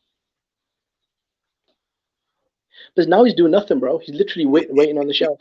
He would have had to wait 14 months, not 5 months. Oh, but come on, Tony. You're not even being honest, bro. I've read the article. We both know the purse bid was cancelled 3 times. At the end of the day, here's the thing. Bro, Andre's a victim, bro. I get it, bro. Here's the thing. Go ahead. You got it all out. Because there's only one guy. You talk about all these great champions that Canelo's beat in the last 10 years, this great run that he went on. But I know a 2-division champion that was a reigning 2-division champion in the 2 divisions that he was with Canelo in, and Canelo wouldn't fight him. I know who that guy is. Canelo was in negotiations to fight him, though, wasn't he, before the IBF stripped him? So I think they did try and make the fight once, and I think that was it. And after that fight, Andre could have become mandatory, which he chose not to. Look, bro, you've got to let this Andrade situation go, man. I don't know why you won't let it go. Because, they say history repeats, Jimmy. You heard that saying? Yeah, and we're watching it repeat in front of our face. Benavidez is the new Andrade. Benavidez is the new Andrade, and people like you are cool with it. I'm not cool with it because, look, come on, Tony. You can't have it both ways. You can't agree with me 20 minutes ago that PBC don't want the fight this year and Chris Mannix is right. They want to build it into a mega event next year and then say Canelo's ducking him. Like, which one is it? If Showtime don't want the fight. I did not agree with you at all. I never agreed with you. You said that Benavidez wasn't on the schedule for September. I said Al Heyman, as far as a business plan goes, would not make Benavidez first, because if Canelo gets sparked in his first fight, then it's $100 million lost because nobody's going to watch the second or third fight with Canelo. It loses value. But if you let Canelo fight Jermell like they're going to, then in the second fight, you put him in there with Benavidez, and then you have that fight in the rematch for his 3 fights to make you $100 million worth. But that's irrelevant to anything. The fact is, if he really wanted to fight Benavidez, he could afford him, but he doesn't want to. I think Canelo Alvarez. Okay, you said history repeats itself, and then let me ask you a question. Then, right, based off of all the statistics I gave you about how many who's fought what champions and title runs, who's got a stronger track record than Canelo Alvarez?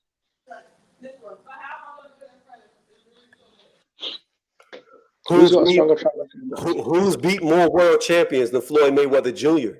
It's irrelevant because when you look at when Mayweather beat those champions, they weren't at their prime. They weren't at their best. It was opportune moments. So when you look at, like I said, when you peel back the layers and you really look at it, Canelo was an opportunist. And he's smoking mirrors. He created his own weight class. He puts rehydration clauses on fighters that just backfired from him because he wanted to be a cruiserweight champion. But Bandu Jack said, I don't care about your money. I'm not coming down to 185. And then on top of it, having a rehydration clause put on you. I think Bandu Jack is the same guy that offered Canelo the fight at 190, right? According to his tweet. And this is the same Bandu Jack that was on Mike Tyson's podcast a year ago, saying he'd go to 175 to fight Canelo. So if you can go to 175 to fight Canelo, so I mean, I don't get what the issue is. I don't know. I think that was maybe 2 years ago. I think it was 2 years ago. No, it was before the Plant fight. It wasn't 2 years ago. Hey, the issue was this, Jimmy. The issue before the Plant fight. If it's before the Plant fight, that's even longer. Let me tell you what the biggest issue is, Jimmy. If Bandu Jack goes to 175 and meets Canelo at 175, there's nothing on the line. So if he loses by being weight drained, he goes back and he's still a reigning cruiserweight champion. The difference here is Canelo wanted the belt on the line at 185 and then dictate to the champion what he's going to weigh on the night of the fight. That's the difference. No, what I'm saying is, how can you be weight trained at 180 if you're calling the guy out to fight you at 175. Canelo Alvarez, sorry, Badou Jack was on Mike Tyson's podcast, and he said Jimmy, that the listen to only what I fight just told you. Listen to what I just told you. Bandu Jack could be weight drained at 175 and would not care if he lost. He'll get the payday, but he's still a reigning champion. The difference is at 185, his belt would be on the line. No, but we're not talking. No. Badou Jack didn't say he'd be weight drained at 175. He said that it'd be tough to make 175 again, but he'd be willing to do it one last time if he had enough time to have a long training camp to fight Canelo Alvarez. I don't understand. I don't understand what you don't understand. I really don't understand what you don't understand. I just told you at 175, there's no belt on the line. He's just fighting for Canelo for bragging rights. At 185, his belt's on the line. There's a huge difference. It's the difference in taking a fight that has got all the disadvantages for you and all the advantages for your opponent with no belt on the line, or giving those same advantages and disadvantages to yourself, advantages to your opponent in a title fight. It's a huge difference. But would he be less weight drained at 185 compared to 175? Is that not fair to say? It doesn't matter where he would be less weight drained. What matters is the title on the line. Hold on. Is Badou Jack trying to cherry pick? Is Badou Jack trying to cherry pick a blown up middleweight in Canelo, in your opinion? What is a cruiserweight champion doing calling out a middleweight? Come on. Well, Canelo called out a cruiserweight. See, that's the problem with Canelo. He always puts his name in these hats, and then when people say, "Well, why don't you fight the best guy in that division?" He started that cruiserweight. Canelo's never called out Badou Jack. No, he started. No, I don't. Let me finish. He started this cruiserweight nonsense when he talked about Mukabu.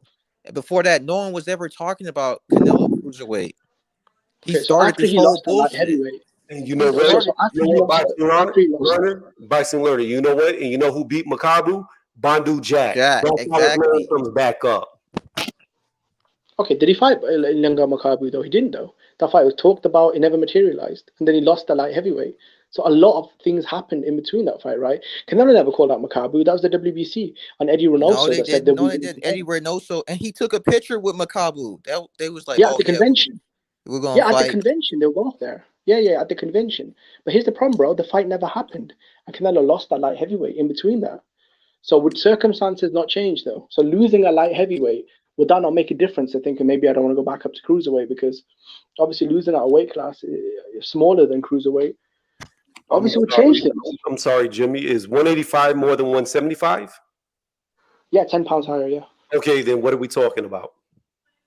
No, I'm talking about... No. I don't understand, because you just said maybe he's scared to go to 175, but yet he's going to go 10 pounds heavier? No, I'm talking about cruiserweight. Why would he be willing to go up even higher than light heavyweight if he just lost that light heavyweight? Why would he be willing to go up 10 pounds heavier at 185? They were in serious talks, from what we know, to fight Badou Jack. They were in serious talks to fight Badou Jack, but Badou Jack. Yeah, but you guys. So you're okay with a cruiserweight and Badou Jack calling out a blown up middleweight, and he's a gangster for doing that? I don't get what you're saying. I was never okay with it. I hated that fight. I said it was stupid and retarded. But so he was trying to cherry pick the smaller man. Is that what you're saying? I said that's stupid and retarded, and Canelo shouldn't even entertain that. But he was in intensive talks to try to get this fight. I'm like, what the fuck? No, come on, it wasn't intensive talks. Eddie Hearn said they literally sent 2 emails. Eddie Hearn's the one who sorted it. Come on, I've seen the interview, bro. Like, come on, let's not make stuff up, man. They said it was 90% done. That's what they said. Well, clearly it wasn't signed, so it wasn't done, was it? 90% done usually means you're about to announce it, you know? That's what they said, though. Isn't that what they said? Yes, that's what they said. Bro, according to Eddie Hearn, there's no way a fight like that would have been made this year, because they're putting up so much money for Deontay Wilder and Anthony Joshua, Fury and Usyk. Where the fuck would they put the fight? According to Eddie Hearn, they wouldn't have found the investors. Those fights aren't even close. Those fights, Deontay Wilder and Anthony Joshua, that's a made-up fight. It's not happening. Well, according to both teams, they said it's on. So, I mean, do I believe you or do I believe the fighters? According to that, well, we don't really know, because it's not really signed. There's no announcement. It's like, oh, it's gonna happen. In fact, he's gonna fight. What's his name? That guy that keeps getting knocked out. That's who he's gonna fight. Deontay Wilder. No, Deontay Wilder. He's not gonna fight Deontay Wilder. Anthony Joshua's gonna fight. What's that guy's name? Dillian White, and Dillian White's gonna fight. And then Deontay Wilder's gonna fight. Andrew Ruiz if they can get that fight. There's a lot of back and forth.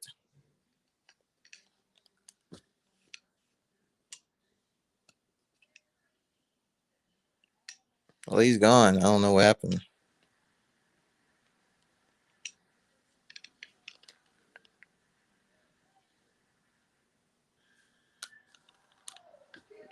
I'm still here. I was listening to y'all go back and forth.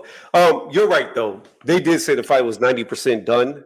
Eddie said that shit. It was all over every boxing website about it. There's interviews with Eddie Hearn talking about making the Bandu Jack fight. So it's as clear as day they wanted that fight. Bandu just went and fold to the Canelo money train. That's all it was. He wouldn't fold to it. He stood his ground, said, I'm not going to do that. You're not going to put a rehydration clause on me, and I'm not going to put my title on the line at 185. So I don't understand. Like this dude literally said that he would flame Canelo if he would not fight Benavidez or Bivol in the rematch, and then now he's saying he likes this fight with Jermell. But the thing is, with a lot, I've been looking at it, and a lot of British people think this is a good fight. And let's be honest with you, they've been saying that they're just interested in the names because nothing's happening. From what I understand, nothing's happening in British boxing right now. They just want some excitement, and I said, well, we'll just take it. A lot of dumb people also want this fight. The regular LDBC guys that really, really like Champside, who really, really likes Jermell, who thinks he's pound for pound number one, say, yeah, he can do it. He can do it. But, a couple of us other guys don't believe so much, especially with him having an injury and then, being out for a whole year, and then this going to be his first fight. I just think that it's just a cash grab and an event. It's like it's closer to a Mayweather versus McGregor. It's an event more than it's a real fight. I mean, my thing is I don't think Jermell can beat Tim Tszyu, first and foremost. And I question if he could beat Bud or EJ. So while I do like Jermell because he was moving like a real champion, he got all the belts, took the rematch with Castallo. He looked great. But the way that he's moving now, I don't like it. I don't like it at all. Like, he's completely 180 from what he's been doing. And like Jimmy was making all the excuses in the world why there should be a catch weight and rehydration clause for Canelo versus Bandu Jack, but he didn't understand that Jermell's making the same type of jump to fight Canelo. I think it's how many pound jump? Well, for him, it's a 14-pound jump. For Canelo to go to cruiserweight, it would be really anything over 176 or it's cruiserweight. Cruiser, but it goes all the way up to 200. So if you're going to max it out, it'd be 168 to 32 pounds. Mm-hmm. Yeah, I don't know. I don't know if Jermell, I think I don't think he's gonna roll over. I think he's gonna give it his best. But I just think that it's just stacked against him. His first time being there, he's been out for a while, and he's just not. If he was confident in fighting at 168, I believe he would have been there. His brother, the same thing. If they were confident in being at 68, they would have been there already. Yeah, and that's the main thing. It's the inactivity, the fact that he's never fought there before. He's just. I don't know, man. Ring rust alone is hard enough. By the time he gets in the ring with Canelo, it'll be over a year and a half out the ring without a fight. Like, yeah. You know what? Fuck it. I like this fight. You know what? I'm changing my mind right now listening to Jimmy. I like this fight. This fight should be held at 160. Canelo should meet him at 160, and there should be a rehydration clause on Canelo where he can't gain more than 10 pounds for the fight. I'll support the fight then. Fuck it. Do to Canelo what he does to everybody else. Make Canelo go to 160. And put a rehydration clause on Canelo, and then I'll agree with the fight. I don't know, man. Canelo's not going to give up any advantages. The only time he gave up any advantage was against Bivol, where he just let Bivol come in without any type of rehydration clause, nothing. He just let Bivol be Bivol, and that was it. But if you gonna fight Canelo, you gotta come up to just like Triple G. Triple G had to come up to 168 for the first time ever to fight Canelo again. And so does Jermell Charlo.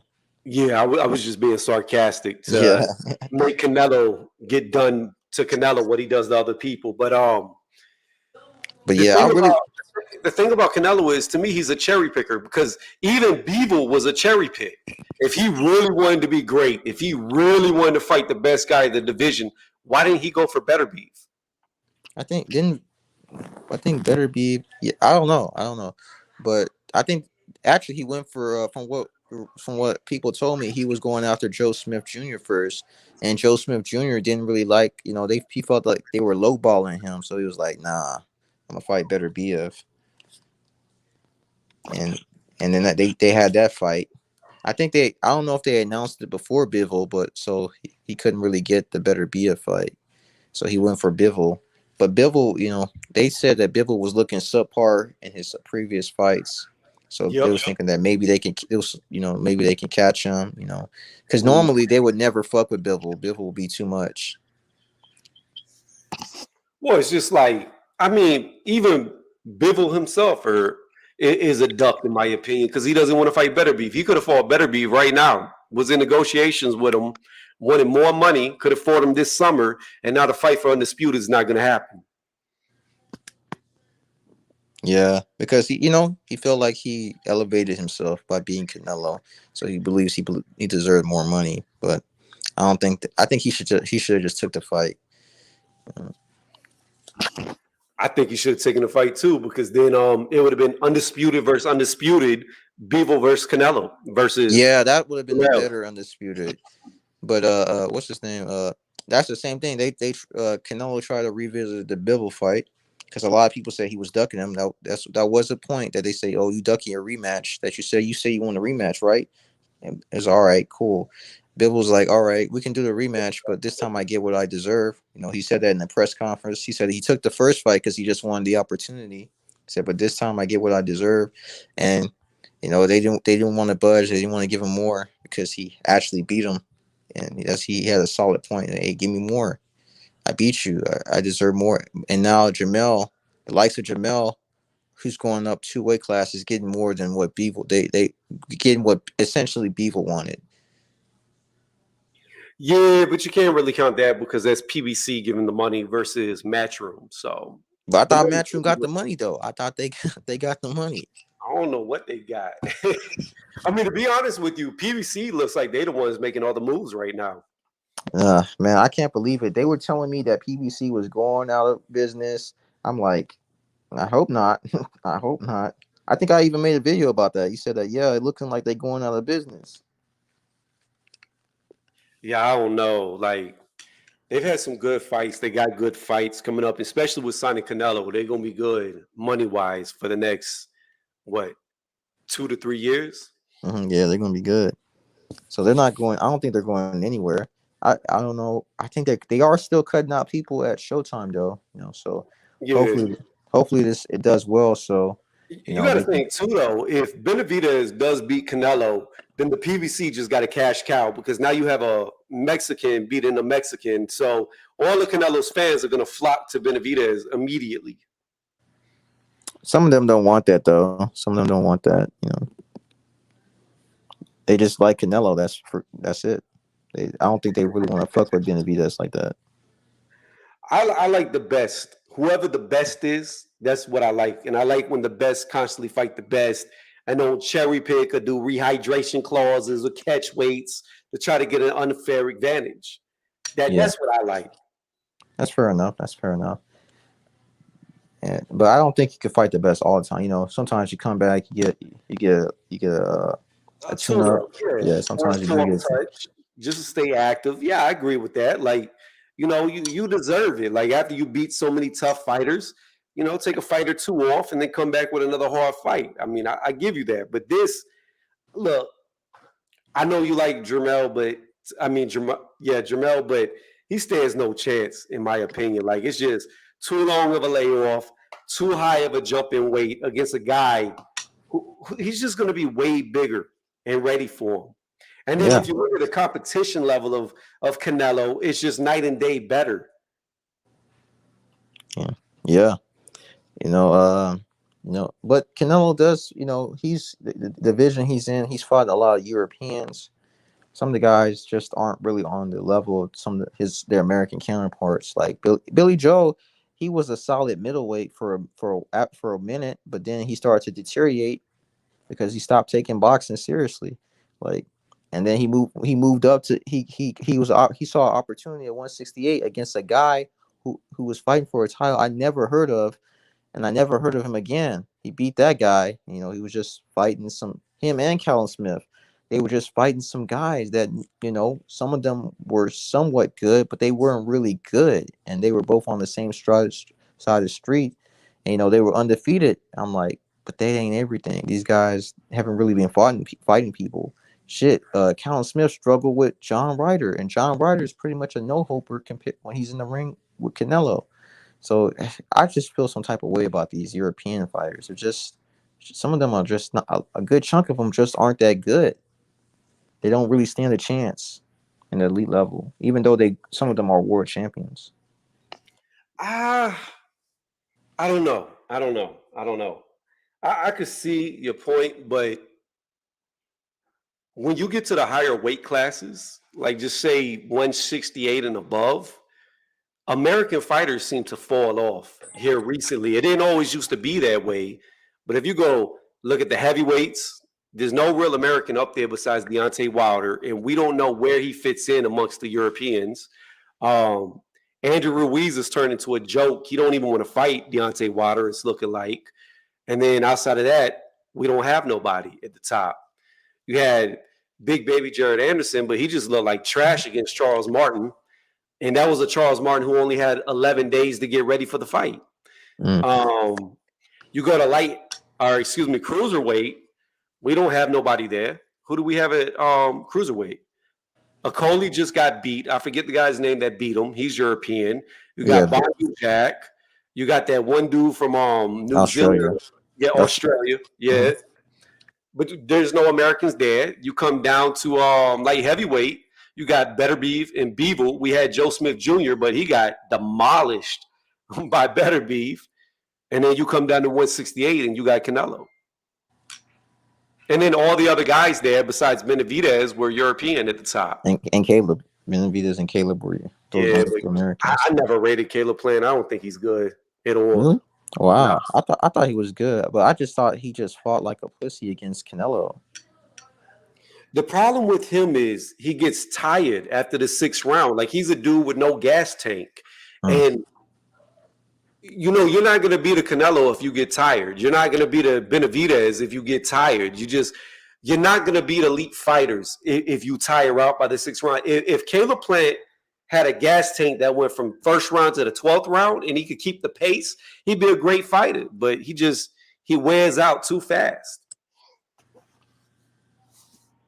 Yeah, I think the same thing about Mean Machine. Mean Machine's a pretty good fighter too, but he's not a 12-round fighter at the elite level. Nah, Cal Velasquez, yeah. But speaking of that, Terrence Crawford, EJ, who you got and why? I think Terrence Crawford. I think he's going to adjust, and I think he hits harder. I think Errol Spencer's underestimating his power. I think Terrence Crawford is extremely crafty. Like he knows a myriad of ways to counter your jab. Like he can probe your jab. He can switch hit. He can come over the top. He can turn his jab into a check left or a check right. I just think that EJ is going to come in with the fundamentals. You know, he's going to come in with the fundamentals. He's going to try to put a lot of pressure, but you know, I think they underestimated how good he can counter. And Crawford can move when he wants to. Yeah, see, for me, I don't know. Now, the big thing about EJ is he's coming off of a long layoff since he fought you guys. But I've always had Terrence Crawford winning. I thought it was going to be a hard fight either way. Yeah, I'm slightly edging EJ. I just think that body work that he put on Ugas, I've never seen anybody go to Terrence's body ever. And I think the difference between him and Ugas is Ugas was stuck in that high guard. He thought that the high guard was going to protect him, but it wasn't. But it didn't. It actually was. It made him a sitting target, a sitting duck. I don't think that's going to be Terrence, man. No, I think Terrence is going to move. But what I'm saying is, if you've never really been hit to your body in a fight, not in sparring, but in an actual fight, when the bright lights are on you and the smaller gloves. And EJ's such a bigger dude. Like the size difference was, it was night and day. Like you could tell who the bigger guy was. And I think EJ hitting him to the stomach is going to really slow him down. I don't know how he's going to be able to handle that. It's the body work, and I think the body work is going to be the difference. Fair enough. I'm just happy that it's happening. It's about time. Yeah, this month in a few days. Mm-hmm. At the end of the month, actually, it's going to be about 29th. Yeah, 29th. That's 2 days away from the end of the month. Yeah, but it's only 27 days away, so it's close. It's real close. As long as EJ doesn't get into any more car wrecks, we'll be good. Yeah. But I think I'm gonna close it here. I've been live for 2+ hours. I appreciate you hopping on the panel. Do you do lives? No, I don't do lives yet. Well, you need to start it up. I'll show you support. All right. Thanks, man. Yep. Jimmy, it was also good having you on the panel, even though you kind of like hopped off while you were in Boxing Learner was going back and forth. But yeah, outside of that, thank y'all for listening, hitting the thumbs up. It's been a long time. I don't know when the next live will be, but y'all have a good day and a good night. I'm out.